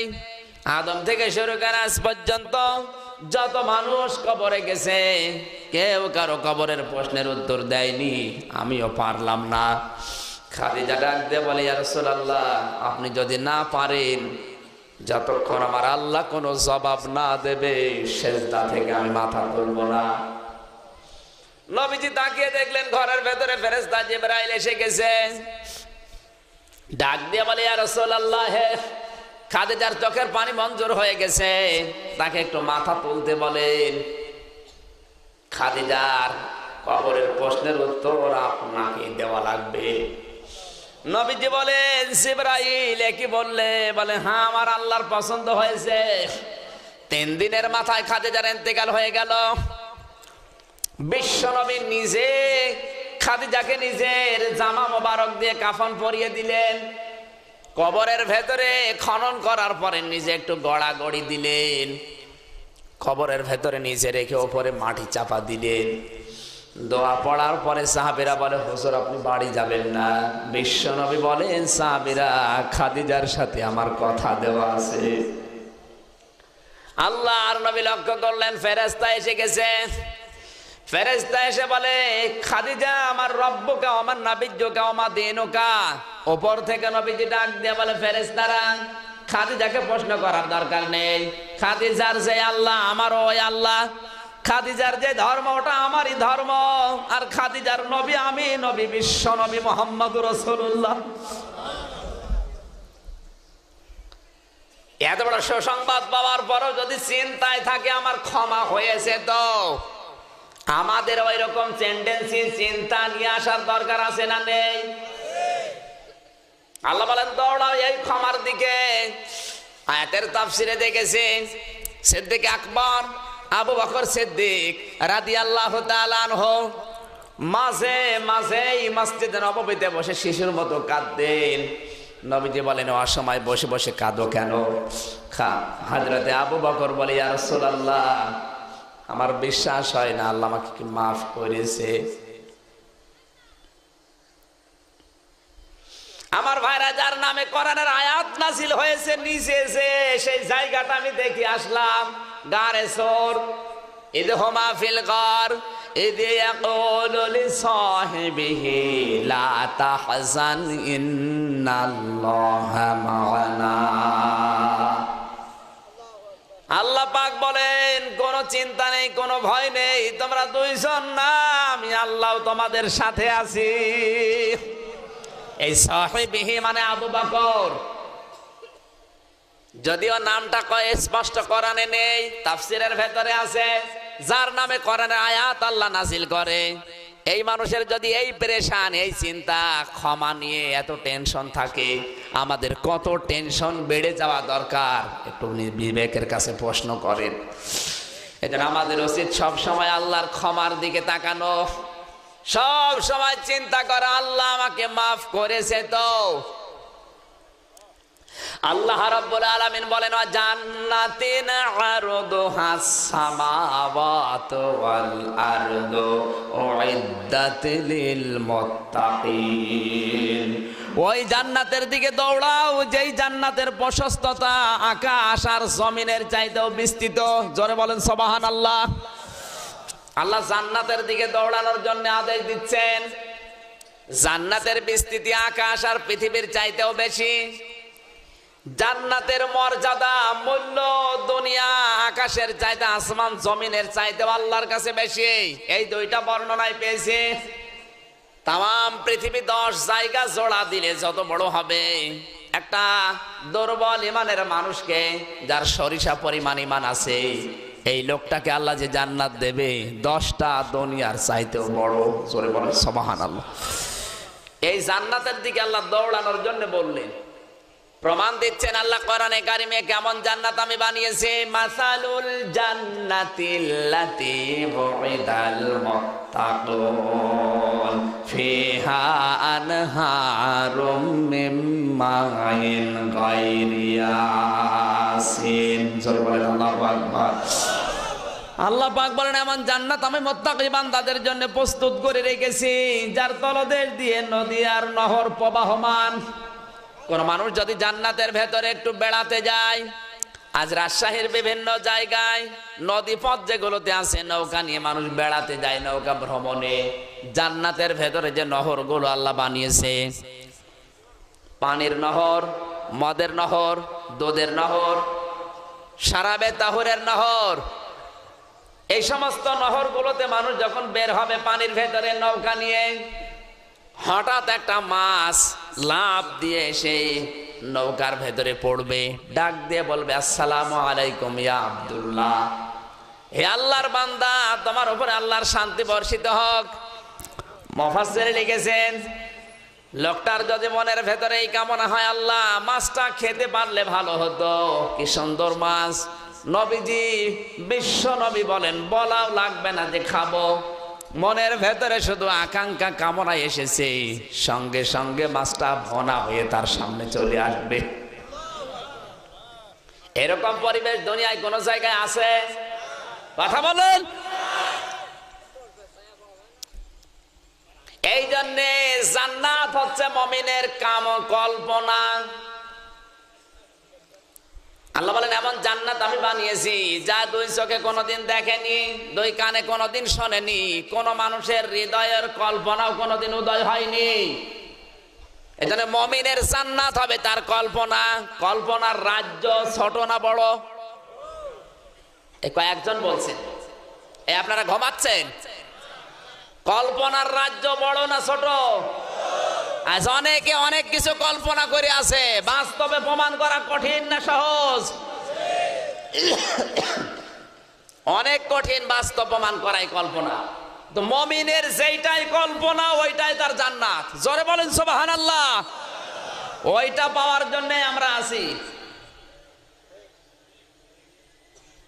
মুমিন যদি কল্পনা করে এই মুহূর্তে চোখ বন্ধ করে 10 তলা বিল্ডিং আমি চাই, জান্নাতের ভেতরে আল্লাহ ঠিক ওই কায়দায় তৈরি করে দেবে।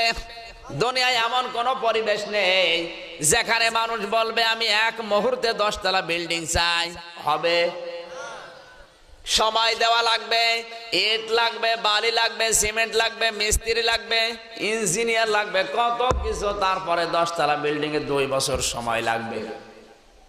আল্লাহ বলেন জান্নাতের পরিবেশটা আমি ওইভাবেই সাজিয়েছি, মনের ভেতরে কল্পনা আসতে দেরি, পূরণ হতে দেরি হবে না। হঠাৎ মাছ এসে বলবে আল্লাহর বান্দা আমাকে খাবে। মাছটা ভনা হয়ে যখন সামনে এসেছে, লোকটা মাছের অংশ খাওয়ার পরে কাঁটাগুলো যখন ফেলে দেবে, আবার মাছের রূপান্তরিত হয়ে পানির ভেতরে লাফ দিয়ে বলবে আসসালামু আলাইকুম ইয়া আব্দুল্লাহ।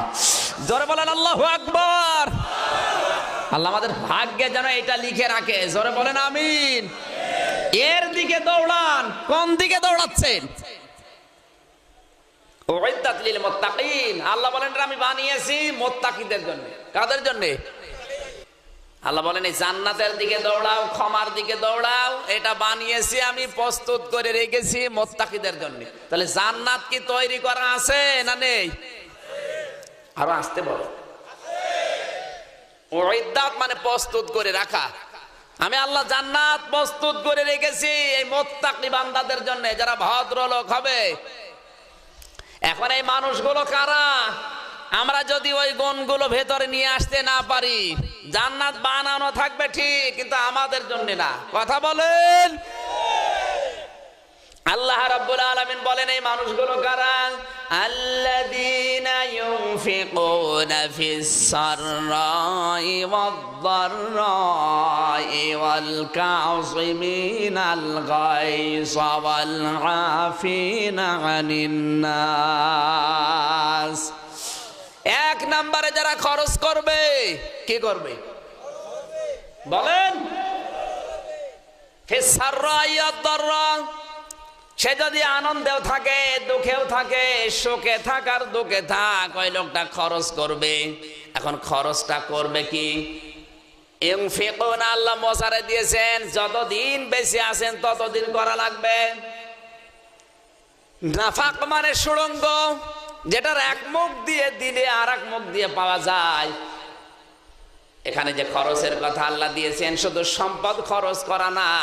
এই খরচ এটা আপনার শক্তি হতে পারে, এই খরচ আপনার ক্ষমতা হতে পারে, এই খরচ আপনার সন্তান হতে পারে, এই খরচ আপনার পাওয়ার হতে পারে, এই খরচ আপনার ছেলে মেয়ে টাকা পয়সা ব্যবসা বাণিজ্য হতে পারে।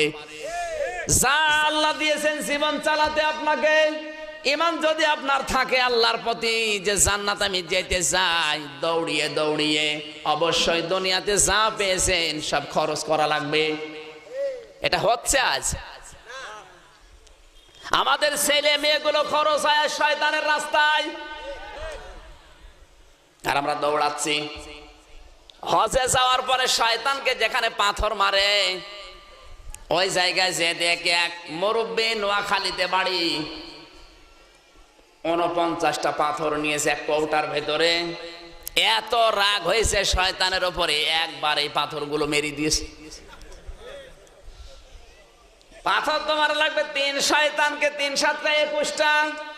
ও পয়লা নাম্বার শয়তানকে সব মেরে ফেলিস, একবারে শেষ, পাথর পাচ্ছে না। রাগ চেক দিতে না পেরে শেষ পর্যন্ত পায়ের জুতা খুলে মেরেছে শয়তানের উপর। ডাক দিয়ে বললাম, মুরব্বী স্যান্ডেল কই? বলে শয়তান মেরে ফেলিস। মনে মনে ভাবলাম যা দৃশ্য,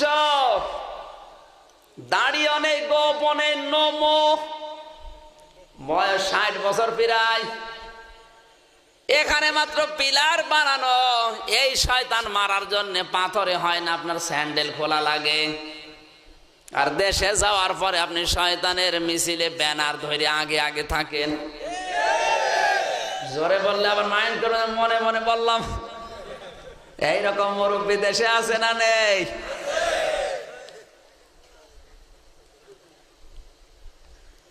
টাকা পয়সা গুলো খরচ করা দূরের, সুখে দুঃখে দূরের কথা। বেলাল রাদিয়াল্লাহু তাআলা আনহুকে নবীজি মাঝে মাঝেই বলতেন, আনফিক ইয়া বেলাল, হে বেলাল খরচ করো। বেলাল বলে, ইয়া রাসূলুল্লাহ আমার কিচ্ছু নেই, আমি কি খরচ করব? মাত্র 6 দিরহাম তার দাম ছিল, মূল্য ছিল। আল্লাহর নবী বলেন, বেলাল কিছু যখন নেই আজান দাও, আজান দিয়ে আল্লাহর দিকে মানুষকে ডাকো, এইটাও খরচ। জোরে বলেন সুবহানাল্লাহ। আপনার কিছু যদি না থাকে একটা মানুষকে ভালো কাজের উৎসাহ দেন, 2টা কথা বলেন উপদেশমূলক, এইটা খরচ। আমাদের এই খরচ আজ নেই। খরচ করা দরকার, সুখে থাকেন আর দুঃখে থাকেন। এই খরচ তার সাথে সম্পদ না। যে যোগ্যতা আপনাকে আল্লাহ দিয়েছেন, এই যোগ্যতাটাও খরচ করা লাগবে আমার আল্লাহর জন্য, যদি জান্নাতের দিকে দৌড়াতে চান। মানুষ আজ কৃপণ হয়ে যাচ্ছে দিনে দিনে। এলাকায় কৃপণ নেই? কথা বলেন। উপন্যাসে পড়েছিলাম কৃপণ কত প্রকার, কি কি। একটা লোক নামাজ পড়ে না, মানুষের কথা শুনে শেষ পর্যন্ত নামাজ ধরেছে। নামাজ পড়া ধরার পরে চিন্তা করেছে পাঞ্জাবি দরকার, টুপি দরকার। বহু কষ্ট করে একটা পাঞ্জাবি বানিয়েছে। পাঞ্জাবিটা কেনার পরে কিছুদিন গায়ে দিতে দিতে ওটা পুরাতন হয়ে ছিঁড়ে যাচ্ছে। চিন্তা করছে জামা ফেলে দেব। শেষ পর্যন্ত পাঞ্জাবিটা হাফ জামা বানিয়ে আরো কয়েকদিন চালিয়েছে। কিছুদিন চলার পরে ওইটাও ছিঁড়ে যায়। চিন্তা করে টাকাগুলো ফেলে দেব। পাঞ্জাবির পেছন সাইড দা ছিঁড়ে বানিয়েছে হাত মোছার রুমাল। এইটাও ছিঁড়ে যাচ্ছে যাচ্ছে ভাব। শেষ পর্যন্ত রুমালটা সেলাই করে করে বানিয়েছে একটা মাথার টুপি। এই টুপিও ময়লা হয়ে গেছে। পানি দিয়ে সাবান দিয়ে ধৌত করার পরে স্ত্রীকে বলেন আমাদের সময় হয়ে যাচ্ছে, চুলার ওপর একটু ধরো, শুকিয়ে যাক, নামাজে যাব। আল্লাহর কে ইশারা, চুলার ওপরে ধরতে গেছে, ধপ করে গেছে পড়ে, আগুন লেগে গেছে। যখন ছাই হয়ে গেছে, ওই ছাইগুলো নিজের হাতের উপরে তুলে নিয়েছে। ওইটা নিয়ে দাঁত মাজে, দাঁত মাজার পরে কুলি করে আর ডাক দিয়ে বলে আল্লাহ টাকাগুলো আমি পানিতেই ফেললাম। এত কাজ করার পরেও একটা জামার টাকা উসল হচ্ছে না, টাকা ফেলছে পানিতে। কৃপণ কাকে বলে? কথাটা হাসির খোরাকি দেওয়ার জন্য বলি নাই। আজ আমাদের খরচের মান কমে গেছে। পৃথিবীতে পানি কোন মানুষ যদি এক জায়গায় রাখে পানিটা নষ্ট হবে, পচন ধরবে, পোকামাকড় তৈরি হবে, দুর্গন্ধ হবে। কথা বলেন ঠিক কিনা? কিন্তু পানি যত ছেড়ে দেবেন নতুন পানি আসবে। এই জন্য নদীর পানি, সাগরের পানি ঘোলা হয় না, পচন ধরে না। কথা বলছেন না কেন? পৃথিবীর নিয়মটা এই। আমার আল্লাহ বলেন কাইলা ইয়াকুনা দুলাতাম বাইনাল আগনিয়াই মিনকুম ওয়া মা আতাকুমুর রাসূলু ফাখুযুহু ওয়া মা নাহাকুম আনহু ফান্তাহু। সূরা হাশরের 7 নম্বর আয়াতের মাঝের অংশে আছে আল্লাহ পাক বলেন আমার ইচ্ছা, আমার মানসা, আমার আকাঙ্ক্ষায় কোন ধনী মানুষদের হাতে সম্পদগুলো পঞ্জীভূত হয়ে থাকবে আমি আল্লাহ চাই না। আমি চাই সবার কাছে এটা ছড়িয়ে যাবে। জোরে বলেন সুবহানাল্লাহ। এজন্য পৃথিবীর কোন জিনিস যদি কেউ এক জায়গায় রাখতে চায় ওটা নষ্ট হবেই, মাস্ট বি। আপনি যদি দোহাকে এক জায়গায় রাখেন দেখবেন কিছুদিন পরে পচন ধরছে, ময়লা ধরছে, জং ধরে ধরে নষ্ট হয়ে যাচ্ছে। কথা বলছেন না কেন? কোন মানুষ যদি জ্ঞান এক জায়গায় আটকিয়ে রাখে, প্রকাশ না করে, প্রচার না করে, ওই জ্ঞানও ঠিক থাকে না। ওই জ্ঞানটাও গরম হয়, ওই জ্ঞানটাও মানুষ ভুলে যায়। কথা বলেন না কেন? পানি এক জায়গায় রাখলে যেমন পচন ধরে, পোকামাকড় তৈরি হয়, দুর্গন্ধ সৃষ্টি হয়, ছেড়ে দিলে নতুন নতুন পানি আসে। ঠিক পৃথিবীর ক্ষমতা এক জায়গায় রাখা ঠিক না। এটা এক জায়গায় থাকলে গরম হয়। এই কথা বলেন, এখন গরম হচ্ছে না হচ্ছে না?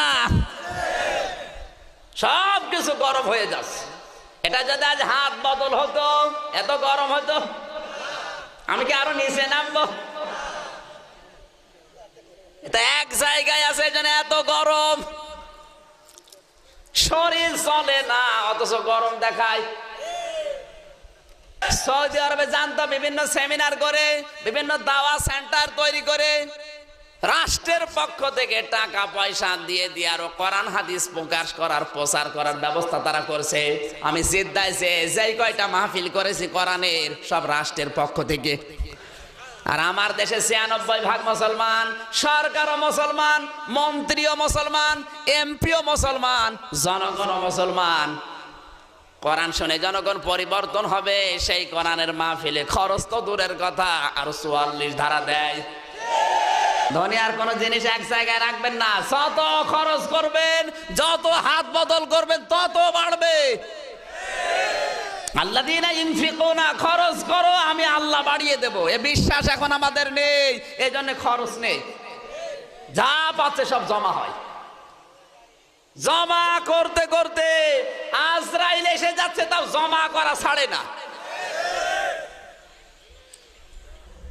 কোরআনে কারিমে আল্লাহ জানিয়েছেন, ১৫০০ বছর আগে আয়াতটি কোরআনে কারিমে আল্লাহ দিয়েছেন। বিশ্বনবীর মাধ্যমে আল্লাহ পাক বলেন ওয়ানফিকু মিম্মা রাযাকনাকুম মিন ক্বাবলি আইয়াতিয়া আহাদাকুমুল মাউত ফায়াকুল রাব্বি লাউলা আখরতানি ইলা আজালিন করিব ফাসাদ্দাক ওয়া কুম মিনাস সালিহিন। শিক্ষা বের হবে আজকের আয়াত থেকে বাস্তব জীবনের জন্য। কান লাগান, নাকি শেষ করে দেব? আমার ভাইরা, আল্লাহ বলেন খরচ করো। ওই দিন আসার আগে যখন মানুষের কাছে মরণ চলে আসবে, মরণ যখনই আসবে, ফেরেশতা আজরাইলকে দেখে বলবে রব্বুল আলামিন তুমি আমাকে আরেকটু সময় দাও, আর একটু যদি সময় পাই, জীবনে যা দিয়েছো সব তোমার জন্য খরচ করে দেব, ভালো মানুষ হয়ে যাব, একেবারে সফি দরবেশ হয়ে যাব।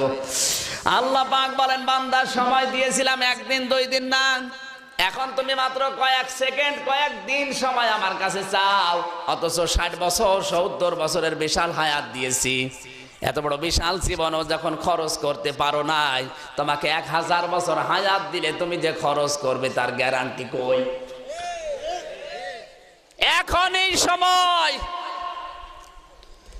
সুতরাং খরচ করতে হবে আল্লাহর দ্বীনের জন্য, কোরআন প্রচারের জন্য, কোরআন প্রসারের জন্য, কোরআন কায়েমের জন্য। কোরআন যদি প্রসারই না হয়, কায়েমই না হয়, আপনার সম্পদ আপনি কি করবেন বলেন? এই জবাব দেন, আপনার সম্পদ আপনি কি করবেন যদি কোরআনের রাজ কায়েমই না হয়? কথা বলুন। মুসলমানের ওই মক কেটে অন্য কিছু লাগান। খরচ আমরা করি না তা না, খরচ হয় কিন্তু অপচয় হয়। এ কথা বলেন না কেন? সাহাবা একরাম জীবনের মতো খরচ করেছেন আল্লাহর জন্য, দ্বীনের জন্য, মানবতার জন্য, কিন্তু একটা পয়সাও তারা অপচয় করে নাই। আল্লাহ তাদের উপরে রাজি হওয়ার যতগুলো পদ্ধতি আমি পেয়েছি, হযরতে ওসমান রাদিয়াল্লাহু তাআলা আনহু এত বড় ধনী ছিলেন ওই সময়। পুরা মক্কা জাহানের, পুরা আরব জাহানের ভেতরে 13 জন ধনী মানুষের লিস্ট ছিল, হযরতে ওসমান ছিলেন 3 নম্বরে। সুবহানাল্লাহ বলতে পারেন না? এত বড় ধনী মানুষ। বিশ্ব নবীর কাছে একজন এসে বলে, ইয়া রাসূলুল্লাহ, 3 দিনের না খাওয়া শরীর আমার, আমাকে একটু ভিক্ষা দেন। আল্লাহর নবী বলেন, ভিক্ষা দেব কি দিয়ে? আমার কাছে কিছুই নেই। এখানে যারা আজ ধনী মানুষ আছে, আপনার টাকাগুলো মানুষের তৈরি করা আইন কানুন প্রতিষ্ঠার জন্য ব্যয় হয়, কোরআনের জন্য একটা টাকা আপনার খরচ হয় না। ওগুলো সব হচ্ছে অপচয়।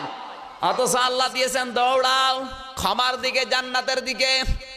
আপনি যদি আল্লাহর ক্ষমার দিকে, জান্নাতের দিকে দৌড়াতে চান, খরচ করা লাগবে, অপচয় করা যাবে না। কথা বলেন ঠিক কিনা? আল্লাহর জন্য বাদ দিয়ে, মানবতার জন্য বাদ দিয়ে যেগুলোই খরচ হয়, ওগুলো সব শয়তানের কাজ, অপচয়। শয়তানকে শয়তান বলার অন্যতম কারণ হচ্ছে অপচয়কারী। ও কি? ইন্নাল মুবাযযিরিনা কানু ইখওয়ানাশ শায়াতিন ওয়া কানাশ শাইতানু লিরাব্বিহি কাফুরা। সূরা বানী ইসরাইলের ভেতরে আছে, আল্লাহ বলেন অবশ্যই শয়তান মুবাযযির, অপচয়কারী। আর সে তার প্রভুর সাথে কুফরি করেছে। জোরে বলেন নাউজুবিল্লাহ। বাংলাদেশে যদি কেউ মানবরূপী শয়তান দেখতে চায়, অপচয় যারা খরচ করে, যেখানে 2 টাকা দিলে হয় ওই জায়গা যারা 8 টাকা 10 টাকা লাগায়, ওইটাই অপচয়, ওইটাই শয়তান। একটা অনুষ্ঠানে যদি 20 কোটি টাকা খরচ হয়, এটা ব্যয় না অপব্যয়? এক কথা বলেন। শয়তানকে আপনাকে দেখানো লাগবে, এরপরও আমরা শয়তান খুঁজে পাই না। নবীজি বললেন, আমার কাছে দেওয়ার মতো কিছু নেই, ওসমানের কাছে যাও, আমার সাহাবী ওসমান তোমাকে দেবে। লোকটা বিশ্বাস নিয়ে হযরতে ওসমানের বাড়িতে গেছে। তাকিয়ে দেখে বাড়ির ভেতরে তুলাগুলো উড়ে যাচ্ছে। হযরতে ওসমান রাদিয়াল্লাহু তাআলা আনহু একটা লাঠি নিয়ে বসে আছে। তুলাগুলো যখন উড়ে যায় বাতাসে, নিয়ে এসে আবার ওই জায়গায় রাখে। শুধু রাখা না, ওগুলো জাল দিয়ে ঢেকে রাখতেছে আর লাঠি দিয়ে বারবার বাড়ি দিচ্ছে। দৃশ্য দেখে চিন্তা করে, আল্লাহ, তোমার নবীর কাছে গেলাম আর নবী কার কাছে পাঠিয়েছে? এটা আমার চাইতো ফকির। একটা তুইলো উড়ে যায়, তা উড়ে যেতে দেয় না। ওর মনে আর বিশ্বাস হয়নি যে এই লোকটা দান করবে। ফিরে গেছে, ডাক দিয়ে বলে, নবী আমি পারলাম না চাইতে, কারণ যে দৃশ্য দেখে এসেছি বলার মতো না, আপনি দয়া করে কিছু দেন। নবীজি বলেন, আবার যাও দেখি। দ্বিতীয়বার এসে দেখে ওঠানের উপরে কিছু গুড় রোদে শুকাতে দিয়েছে। পিপিলিকা এসে গুড়গুলো নিয়ে যাচ্ছে। হযরত ওসমান পিপিলিকা ধরে গুড় তার মুখ থেকে নিয়ে আবার ওই জায়গায় রেখে দিচ্ছে। ফকির দৃশ্য দেখে চিন্তা করে, আল্লাহ, এ তো আমার চাইতে বড় ফকির। এর মন এত ছোট, পিপিলিকার মুখ থেকে যদি গুড় কেড়ে নিতে পারে, ও আমারে দান করবে। ভয়তে চাই নাই, ফিরে গেছে। নবীজি বলেন, কি হয়েছে? বলে, হুজুর চাইতে পারলাম না। বলে, যাও এবার দেখি। এবার এসেছে, তাকিয়ে দেখে বাড়ির ভেতরে গন্ডগোল। জোরে জোরে আওয়াজ দিচ্ছে মাগরিবের সময়। মাগরিব হওয়ার আগে লম্প বা বাতি জ্বালিয়েছে হযরত ওসমান। এই জন্য গরম দিচ্ছে, এত তাড়াতাড়ি বাতি জ্বালানোর দরকার কি? এটা অপচয় হবে। বাড়ির লোকদেরকে সাবধান করছে এই কথাগুলো বলে বলে। লোকটা বাড়ির বাইরে দাঁড়িয়ে শুনে বলছে দরকার নেই। রাসূলের কাছে বলে, ইয়া রাসূলুল্লাহ আমি পারলাম না। নবীজি বলেন জলদি যাও, দেখো এবার কি হয়। সকালবেলা সত্য সত্য এসেছে। সকালবেলা একটা ব্যবসায়ী গোটের বিশাল বহর আসছিল, ডাক দিয়ে বলে, বিশ্ব নবী আমাকে পাঠিয়েছে আপনার কাছে, দয়া করে আমারে কিছু দান করেন।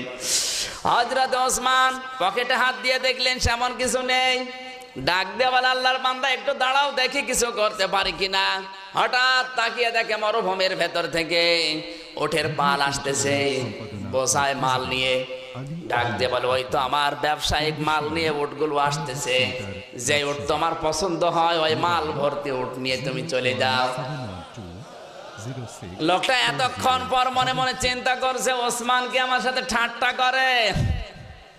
পিপিলিকার মুখ থেকে গুড় কেড়ে নেয়, বাতি আগে জ্বালালে স্ত্রীকে গরম দেয়, তোলা উড়ে যায় সেটা আবার ধরে নিয়ে আসে, আর আমার একটা উট বোঝায় মাল দিয়ে দিচ্ছে, মনে হয় ঠাট্টা করছে, দিয়ে আবার মনে হয় নিয়ে নেবে। লোকটা সাহস করে উট নিয়েছে। উটের চরিত্র হচ্ছে, একটা উট যদি যেদিকে যায় পেছনে যতগুলো আছে তার অনুসরণ করে করে যায়। প্রথম নাম্বার যেটা ভালো লাগে পয়লা দেখতে ওইটাই নিয়েছে। ওর পেছনে পেছনে সবগুলো প্রায় 100 উটের বিশাল বহর। হযরত ওসমান বলে, সবগুলো যখন তোমার পেছনেই যেতে আছে, 100 উট ভর্তি মাল তোমারে দিয়ে দিলাম, নিয়ে যাও। লোকটা আনন্দে আত্মহারা। রাসূলের কাছে যে বলে, ইয়া রাসূলুল্লাহ বাস্তব প্রমাণ পেয়েছি, যা বলেছিলেন কিন্তু রহস্য বুঝলাম না। জিজ্ঞাসা করছে হযরত ওসমানের কাছে এসে বলে, হে আল্লাহর নবীর সাহাবী ওসমান গনি রাদিয়াল্লাহু তাআলা আনহু, আমি কিন্তু পয়লা দিন আপনার কাছে এসেছিলাম নবীর কথা মতো। আপনি তোলা উড়ে যাচ্ছিল ওইটা নিয়ে বারবার জায়গায় রাখছিলেন, এজন্য আমি সাহসে কিছু চাই নাই। আপনি এই কাজ করলেন কেন? হযরত ওসমান বলে, আল্লাহর বান্দা আমি এটা করেছি এই কারণে, যেই তোলা রোদের উপরে শুকাতে দিয়েছিলাম ওটা আমার না, ওটা আমার একজনের আমানত, নষ্ট হয়ে যাচ্ছিল, এই জন্য আকাশের নিচে রোদের উপরে শুকাতে দিয়েছি। ওটা উড়ে যাচ্ছে, আমানতের মাল উড়ে যাবে, আমি খেয়ানতকারী হয়ে যাব। নবীজি জানিয়েছেন আয়াতুল মুনাফিকি সালাসা, ইদা হাদাসা কাযিবা ওয়া ইদা ওয়াদা আখলাফা ওয়া ইদা তুমিনা খান।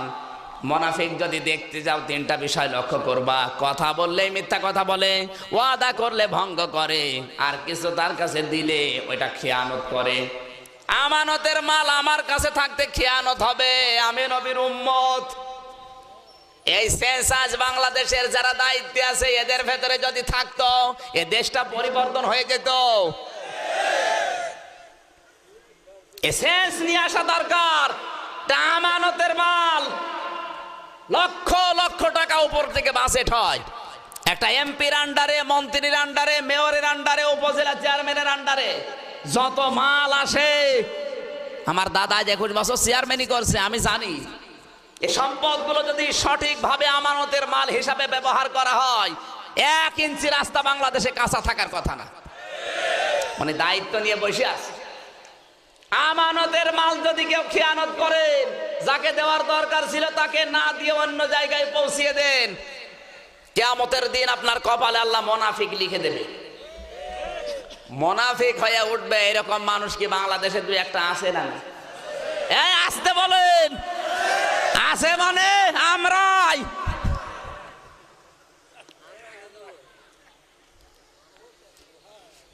আমানতের কোন দায়িত্ব গরু ভার আমাদের নেই, আসতেছে সব ঢোকে হয় পেটে, নাই দলীয় লোকের পেটে।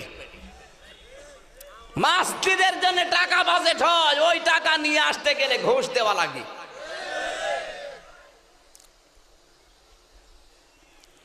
আমার ভাইরা, হযরত ওসমানের এই সেন্স নিয়ে আসা দরকার আমাদের। আমার যতটুকু বিশ্বাস এই হাদিসটা পড়ার পর, বাংলাদেশে এখন 1628 জন মানুষ দায়িত্ব পালন করছে, আমাদের প্রধানমন্ত্রী থেকে শুরু করে আপনাদের উপজেলা চেয়ারম্যান জাকিরুল ভাই সহ। এই 1628 জন মানুষ যদি ওসমানের এই শেষ নিয়ে ক্ষমতা চালায়, কোনদিন আমানতের খেয়ানত হবে না। এর নাম ইনফিকুনা ফিস সাররাই ওয়াদ দাররা। আজ অপব্যয় হচ্ছে কিন্তু খরচ নেই, লক্ষ লক্ষ টাকা অপব্যয় হয়। ওই টাকাগুলো অপব্যয় না করে, অপচয় না করে 10টা মানুষের কর্মজীবন তৈরি করে দেন, আল্লাহর আরশ আপনার উপরে খুশি হয়ে যাবে।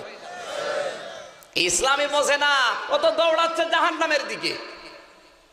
জান্নাতের দিকে যদি দৌড়াতো, ওর টাকা দিয়ে, ওর ক্ষমতা দিয়ে, ওর পাওয়ার দিয়ে, ওর পজিশন দিয়ে এলাকার 10টা যুবকের কর্ম তৈরি করে দিত, ওর সম্পদগুলো খরচ করে মানুষকে মানবতার জীবন যাপন করার ব্যবস্থা করে দিত। আজ কত মানুষ মানবতার জীবন যাপন করছে, কিছু বলতেও পারে না। এই সমস্ত মানবতার পেছনে যদি আপনি দাঁড়াতেন, আপনার শক্তি নিয়ে, আপনার পার্টি নিয়ে, আপনার ক্ষমতা নিয়ে, আপনার টাকা পয়সা নিয়ে, আপনাকে আল্লাহ বরকত দিত। ওই লোকটার জীবনের সমস্যাগুলো আল্লাহ মিটিয়ে দিত, জান্নাতের ভেতরে আপনার নাম লেখা হয়ে যেত। কথা বলেন। এই সমস্ত খরচগুলো আজ নেই। লোকটা বলে আল্লাহর নবীর সাহাবী। দ্বিতীয় নাম্বার দেখলাম আপনি মুখ থেকে, পিপিলিকার মুখ থেকে খাবারগুলো কেড়ে নিচ্ছেন।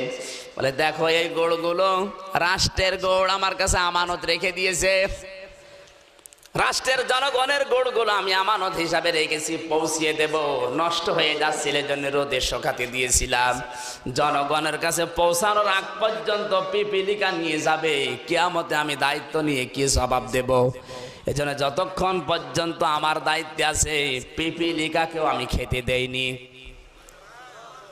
আর আমার দেশের দায়িত্বশীল এমন গম আমাদেরকে দেয় যে গম কুকুরেও খায় না। কথা বলছে না কেন? মারা যাও, কপালের উপরে একেবারে টাটকা মুনাফিক আল্লাহ লিখে দেবে। সিটারি বাটপারি দুনিয়ায় করা যায়।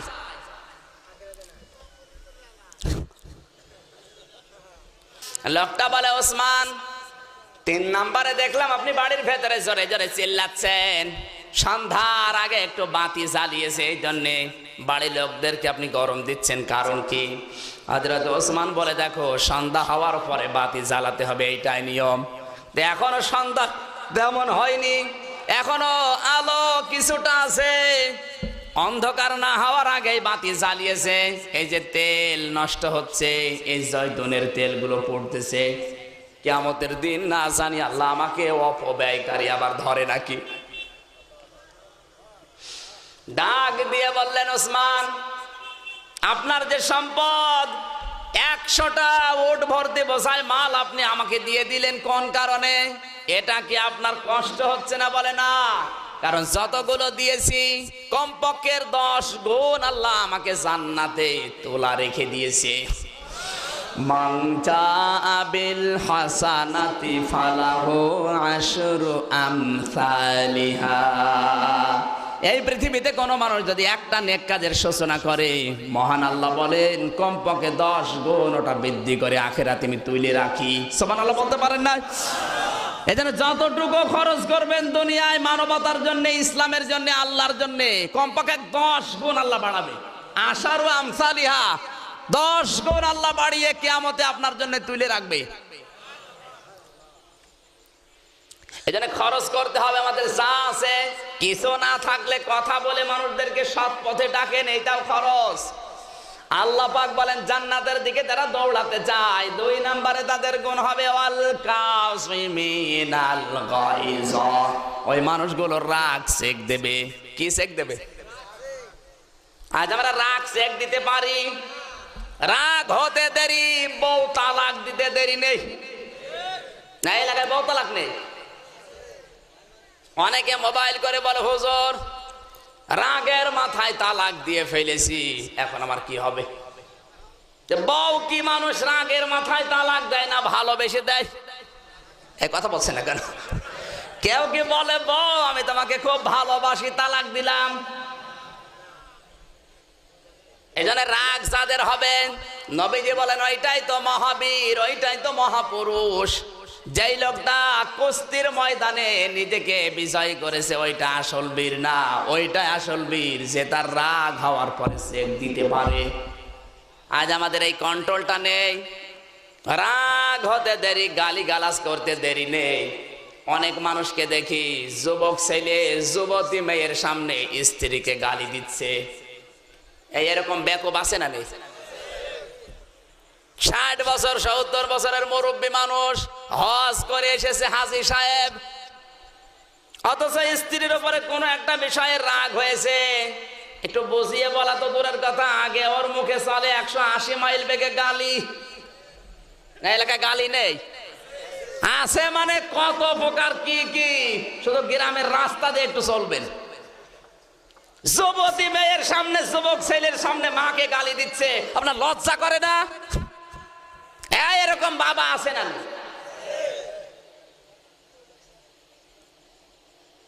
এমনকি স্ত্রীর উপরেও কারো যদি রাগ হয়ে যায়, কোরআনে কারীম জানিয়েছে ওয়ালা তানসাউল ফাদলা বাইনাকুম ইন্নাল্লাহা বিমা তা'মালুনা বাসীর।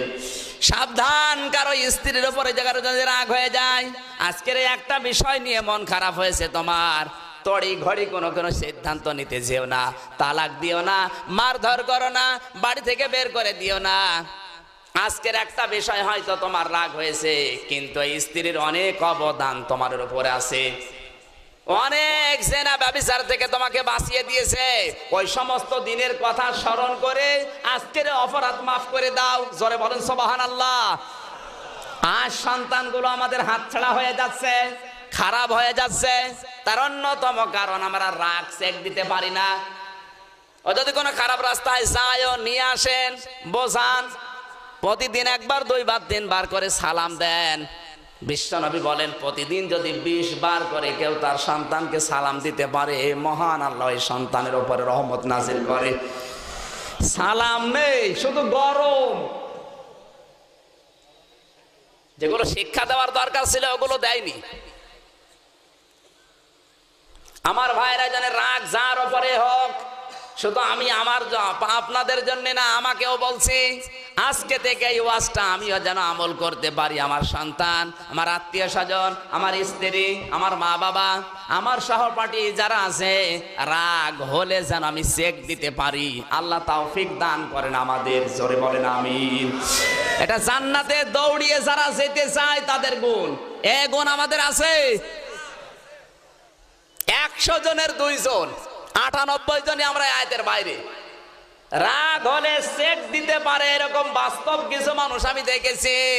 আমি যতদিন মানুষের সাথে মিশেছি, রাগ হওয়ার পরে চেক দেওয়া এই কন্ট্রোল আছে কয়েকজনের। তার ভেতরে যে এই লোকটা, আমি যতদিন এনার সাথে মিশে দেখেছি, এইরকম মানুষ আমি খুব কম পেয়েছি।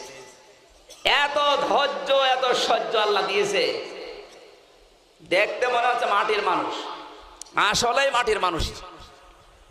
রাগ হলে চেক দেওয়া এটা যার তার দ্বারা সম্ভব না। এখানে যারা বসে আছি অধিকাংশ মানুষ আমরা চেক দিতে পারি না রাগ। আমি কি বেশি বললাম? তাহলে রাগ হতে দেরি, ওর 14 বংশ উদ্ধার করে ছাড়ে। কোরআনে কারীম জানিয়েছে ওয়ালা ইয়াজরিমান্নাকুম শানানু কওমিন আলা আল্লা তা'দিলু ই'দিলু হুয়া আকরাবু লিত্তাকওয়া। কোন বংশের উপরে, কোন দলের উপরে, কোন গোষ্ঠীর উপরে, কোন ব্যক্তির উপরে রাগ হয়েছে, হিংসার বশবর্তী হয়ে তার উপরে অত্যাচার করে সমূলে ধ্বংস করে দিও না। এ ঘোষণা কার? সূরা মায়েদার 2 জায়গায় আল্লাহ দিয়েছেন। কোন ব্যক্তি, কোন পরিবার, কোন সমাজ, কোন গোষ্ঠী, কোন ব্যক্তি, এদের উপরে রাগ আছে তোমার, এই জন্যে হিংসার বশবর্তী হয়ে সমূলে অত্যাচার করে ধ্বংস করে দিও না। এই আয়াতটা বাংলাদেশে আছে আজ? আমি কি নাম ধরে বলবো? আছে এটা আজ? যেই দলের ভেতরে, যেই ব্যক্তির ভেতরে আয়াতের আমল নেই, কিয়ামতে আয়াত আপনার বিরুদ্ধে আল্লাহর দরবারে মামলা দায়ের করবে। কথা বলেন। রাগ চেক দেওয়া দূরের কথা, হিংসার বশবর্তী হয়ে রাগ সেক না দিয়ে সমলে ধ্বংস করে দিচ্ছে। এই পৃথিবীতে প্রমাণ আছে না নেই? এটা কায়েম করেছিল ফেরাউন। অনুরিদু আন্না মুন্না আলাল্লাযিনা ইসতাদিফু ফিল আরদি ওয়া নাজআলাহুম আইম্মাতা ওয়া নাজআলাহুমুল ওয়ারিসিন। সূরা কসস 20 নাম্বার পারা, 4 নাম্বার পৃষ্ঠা, 14 নাম্বার লাইনের 1ম নাম্বার রুকুর 5 নাম্বার আয়াত। বাড়িতে যে মিলান, আপনার অবস্থা কোন জায়গায়? আপনি কি জান্নাতের দিকে দৌড়াচ্ছেন না জাহান্নামের দিকে দৌড়াচ্ছেন? আল্লাহ বলেন নুরিদু আন্না মুন্না আলাল্লাযিনা ইসতাদিফু ফিল আরদি। ফেরাউন চেয়েছিল ওই জামানায় একটা দলকে দুর্বল করে রাখতে। ওর মনের ধারণা, কামনা, বাসনা, ওর মন্ত্রীর টাক হামান বারবার ওকে ফসলাতো। এই একটা দলকে যদি আপনি ঘায়েল করতে পারেন, বাকি যে 12টা দল আছে কথা বলবে না। এই জন্য ও চেষ্টা করেছিল কিভাবে এদেরকে দুর্বল করে রাখা যায়। আল্লাহ বলেন নুরিদু আন্না মুন্না, তা আমার ইচ্ছা আলাদা। আমি আল্লাহ ইচ্ছা করেছি মানান মানে অনুগ্রহ করা, দয়া করা, উপঢৌকন দেওয়া। 99টা অর্থ আছে মানানের। আমার ইচ্ছা হচ্ছে যেই দলটাকে অত্যাচার জুলুম নির্যাতন করে ফেরাউন ঘায়েল করে বিদায় করে দিতে চেয়েছে, দুর্বল করে রাখতে চেয়েছে, আমার আল্লাহর ইচ্ছা ওই দলের উপরে রহমত নাসিল করে দুনিয়ার শাসন ভার ক্ষমতার উত্তরাধিকারী আল্লাহ তাদেরকে বানিয়ে দেবে। ফেরাউন যেই দলটাকে অত্যাচার করে জুলুম নির্যাতন করে দাবিয়ে রাখতে চেয়েছিল, ওই দল ছিল মুসা নবীর দল। কথা বলে না কেন? পেরেছিল। শুধু ফেরাউন একা না, অনুমাক্কিনা লাহুম ফিল আরদি ওয়া নুরিয়া ফিরআউনা ওয়া হামানা ওয়া জুনুদাহুমা মিনহুম মা কানু ইয়াহজারুন। ফেরাউন, তার মন্ত্রী পরিষদ এবং তার দলের লোক, তার প্রশাসনের লোকদের ভয় ছিল একটা মাত্র দলকে নিয়ে, যেই দলের লোক ছিল মুসা নবীর দলের লোক। আজ তামাম পৃথিবীতে কাফের মুশরিক মুনাফিকদের একটা দলকে নিয়ে ভয়, তার নাম মুসলমান।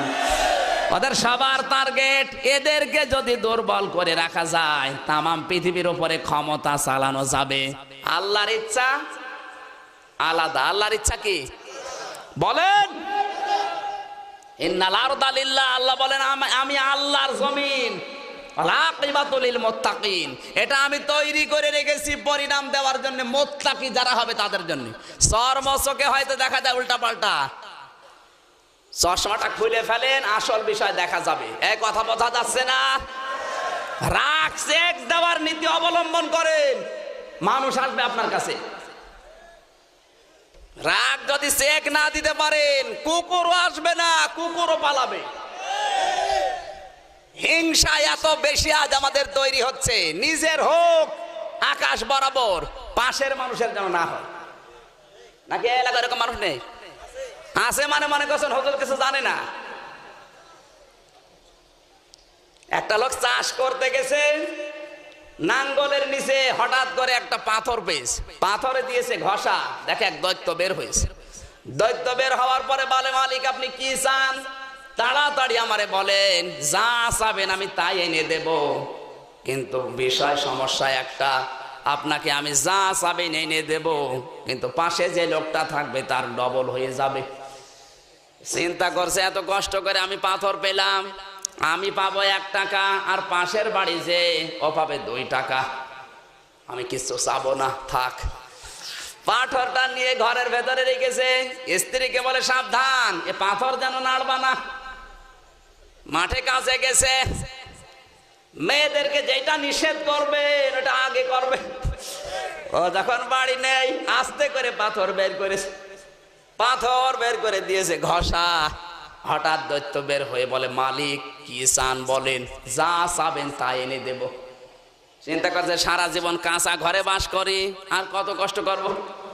ডাক দে বলে, দৈত্য আমার পাকা ঘর চাই। ঘর পাকা হয়ে গেছে 1 তালা, কিন্তু ও তো জানে না ওর পাশের বাড়ি হবে কয় তালা। সব হয়ে গেছে 2 তালা। লোকটা চাষ করে বাড়ি এসে খুঁজে পাচ্ছে না বাড়ি, বহু কষ্ট করে বাড়ি যেয়ে বলে, পাথর কই? বলে, ঘষা দিয়ে দিয়েছি। তুমি তো ঘষা দিয়ে আসো, জানো অবস্থা কি? বাইরে তাকিয়ে দেখো কি অবস্থা, তোমার তো 1 তালা, পাশের বাড়ি সব 2 তালা। লোকটা বলে, না আমি এই 2 তলা বাড়ি থাকতে দেব না। দৈত্যকে পাথরে ঘষা দিয়ে দৈত্যকে ডাক দিয়ে বলে, তুই আমার 1 চোখ কানা করে দে। আমার যদি 1 চোখ কানা হয়, আশপাশে যারা আছে ওর কয় চোখ কানা হবে? কি হিংসা! এইটা এখন বাস্তবে চলছে, কথা বলছে না কেন? আমাদের সব হবে, পাশে যারা আছে ওর যেন না হয়। রাগ সেক দেওয়ার নীতি যদি অবলম্বন করতে পারেন তাহলে জান্নাতে দৌড়িয়ে যেতে পারবেন, অন্যথায় জাহান্নামে দৌড়িয়ে যাওয়া লাগবে। কথা বলেন না কেন? নাম ধরলে তো আবার বলবেন হুজুর কোন দিকে যাচ্ছে, নাম না ধরলে তো বোঝেনও না। কলাফিনা আনিন নাস, আল্লাহ বলেন জান্নাতে দৌড়িয়ে যেতে চাও, মানুষকে মাফ করার নীতি অবলম্বন করো। আজ মাফ নেই। বিশ্বনবী ক্ষমতা পেয়েছিলেন ঠিক, কিন্তু অত্যাচারে অত্যাচারিত করেছিল যারা, একটাও প্রতিশোধ নেয়নি, সব ক্ষমা করে দিয়েছিলেন। আজ পৃথিবীর বিভিন্ন জায়গায় যারা ক্ষমতা পায়, এই নীতি যদি অবলম্বন করত, পৃথিবী শান্ত হয়ে যেত। পৃথিবীতে মানুষ হত্যা করার জন্য যত টাকা খরচ করা হয়, এই টাকাগুলো যদি মানুষ বাঁচিয়ে রাখার জন্য ব্যয় করা হতো, পৃথিবী 100 ভাগ 100 বছর এগিয়ে যেত। আল্লাহু ইউহিব্বুল মুহসিনিন, আল্লাহ বলেন এই মুহসিন বান্দাদেরকে আমি ভালোবাসি। সম্মানিত ভাইরা, এজন্য আমাদের উচিত হচ্ছে আমাদের সম্পদগুলো খরচ করা। মা তাসালু কদামা বানি আদম আবদি ইয়াউমাল কিয়ামাতি হাত্তা ইসআলান 50। আব্দুল্লাহ ইবনে মাসউদ থেকে বর্ণিত, বিশ্বনবী বলেন কিয়ামতে আল্লাহ নিজের সামনে মানুষকে দাঁড় করাবে। এখানে যারা আছি সবাইকে আল্লাহ দাঁড় করাবে তার সামনে, 5টা প্রশ্ন করবে। 1 নম্বরে আন উমরিহি ফিমা আফনা, জীবন দিয়েছিলাম একটা 50, 60, 70 বছরের, কোন কাজে ব্যয় করলে বলো। নিজের জীবনের সাথে হাদিসটা একটু মিলান তো। ওয়াং শাবাবিহি ফিমা আবলা, যৌবনকাল দিয়েছিলাম, কোন কাজে ব্যয় করলে বলো। ওয়ামালিহি মিন আইনা ইকতাসাবাহু ওয়া ফিমা আনফাকাহু, মাল সম্পদ কিভাবে উপার্জন করেছো আর কিভাবে খরচ করেছো, কোন জায়গায় খরচ করেছো এটা কিন্তু বলা লাগবে। এজন্য হিসাব নিকাশ করে খরচ করবেন। যে সে আসবে টাকা চাইবে আর টাকা দিয়ে দেবেন, এটা জান্নাতের দিকে দৌড়ানোর রাস্তা না, ওটা জাহান্নামের দিকে দৌড়ানোর রাস্তা। ওয়ানি ইলমিহি মা তাফিহি আমিলা ফি, আর যতটুকু জানতে তার উপরে কতটুকু আমল করেছো বলো। এই 5টা প্রশ্নের উত্তর জোগাড় করার তৌফিক, জান্নাতের দিকে দৌড়িয়ে যাওয়ার জন্য যে 3টা গুণ। 1 নম্বরে খরচ করতে হবে, 2 নম্বরে ক্ষমার নীতি অবলম্বন করতে হবে, 3 নম্বরে রাগ সেক দিতে হবে। আল্লাহ আমাদেরকে তৌফিক দিন, আমিন। বারাকাল্লাহু লানা ওয়া লাকুম ফিল কোরআনিল আযীম। সকলে একটু বসেন, মোনাজাত করি। আল্লাহুম্মা আমিন। ربنا ظلمنا أنفسنا وإن لم تغفر لنا وترحمنا لنكونن من الخاسرين রব্বুল আলামিন। রাত 12টা পার হয়ে গেছে, তাহাজ্জুদের এই সময় আমরা হাত তুলেছি, মেহেরবানি করে তুমি আমাদেরকে ক্ষমা করে দাও। সারাটা জীবন আমরা অপরাধ করেছি আল্লাহ, হাত ওঠায় কথা বলবো ভয় করে, লজ্জা করে। পেছনের দিকে তাকালে জাহান্নাম ছাড়া কিছুই দেখতে পাই না। আল্লাহ আমাদের জীবনের পেছনে তাকিও না, তোমার রহমতের দিকে তাকাও। তোমার গফফার নামের খাতিরে আমাদেরকে মাফ করে দাও। তোমার ওই রহম রহিম নামে যত গুনাহ ঝরে, বান্দার কি সাধ্য আছে তত গুনাহ করে। তুমি যদি মাফ না করো বান্দাকে, বলো তোমার বান্দা যাবে কার কাছে। যত গুনাহ করিয়াছি গোপনে, মাফ করে দাও আল্লাহ তুমি নিজ গুণে। আদর করিয়া মানুষ আল্লাহ বানাইয়া, কেমনে দেবা জাহান্নামে ফেলিয়া। রব্বুল আলামিন মহাবিশ্বের মহাবিশ্বয় কোরআনে কারিমের মাহফিলে আমরা তাহাজ্জুদের সময় হাত তুলেছি। হাজার হাজার বান্দা বান্দি আমরা, আল্লাহ আমাদেরকে একেবারে খালি হাতে তুমি ফেরত দিও না। আল্লাহুম্মা লা তারুদ্দানা খাইবিন, একেবারে খালি হাতে কিছু না দিয়ে ফেরত দিও না। যার যার কামনা বাসনা আছে আমাদের জায়েজ আশাগুলো তুমি পূর্ণ করে দাও রব্বুল আলামিন। কোরআনের প্রচারের জন্য বিশাল আয়োজনে যারা খেদমতে আঞ্জাম দিল, তোমার এই বান্দাদেরকে তুমি কবুল করে নাও। সওয়াব যদি দয়া করে কিছু দিয়েই থাকো, কোটি কোটি গুণে বাড়িয়ে দাও। কিয়ামতে যেই নবী সুপারিশ করে জান্নাতে নিয়ে যাবে, ওই নবীর রওজায় পৌঁছিয়ে দাও। তাম দুনিয়ার মাটির নিচে যারা ঈমান নিয়ে ঘুমিয়ে গেল, আল্লাহ এদেরকে এই মুহূর্তে মাফ করে দাও। এমনও মানুষ বিদায় নিয়েছে দুনিয়া থেকে, যার জন্য দোয়া করার মতো আর এখন কেউ নেই।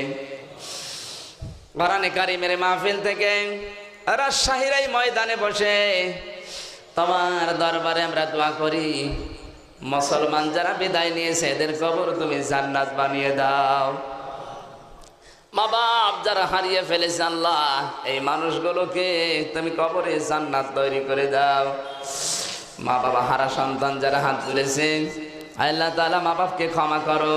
বেঁচে আছে যাদের মা বাবা, হায়াতে তাজ্জিবা দাও, সিহাতে কল্লিয়া দাও। মেহেরবানি করে খেদমত করার তৌফিক দিয়ে দাও রব্বুল আলামিন। মাহফিলের সম্মানিত মা বোনেরা এসেছেন, খাদিজার মতো এদেরকে বানিয়ে দাও।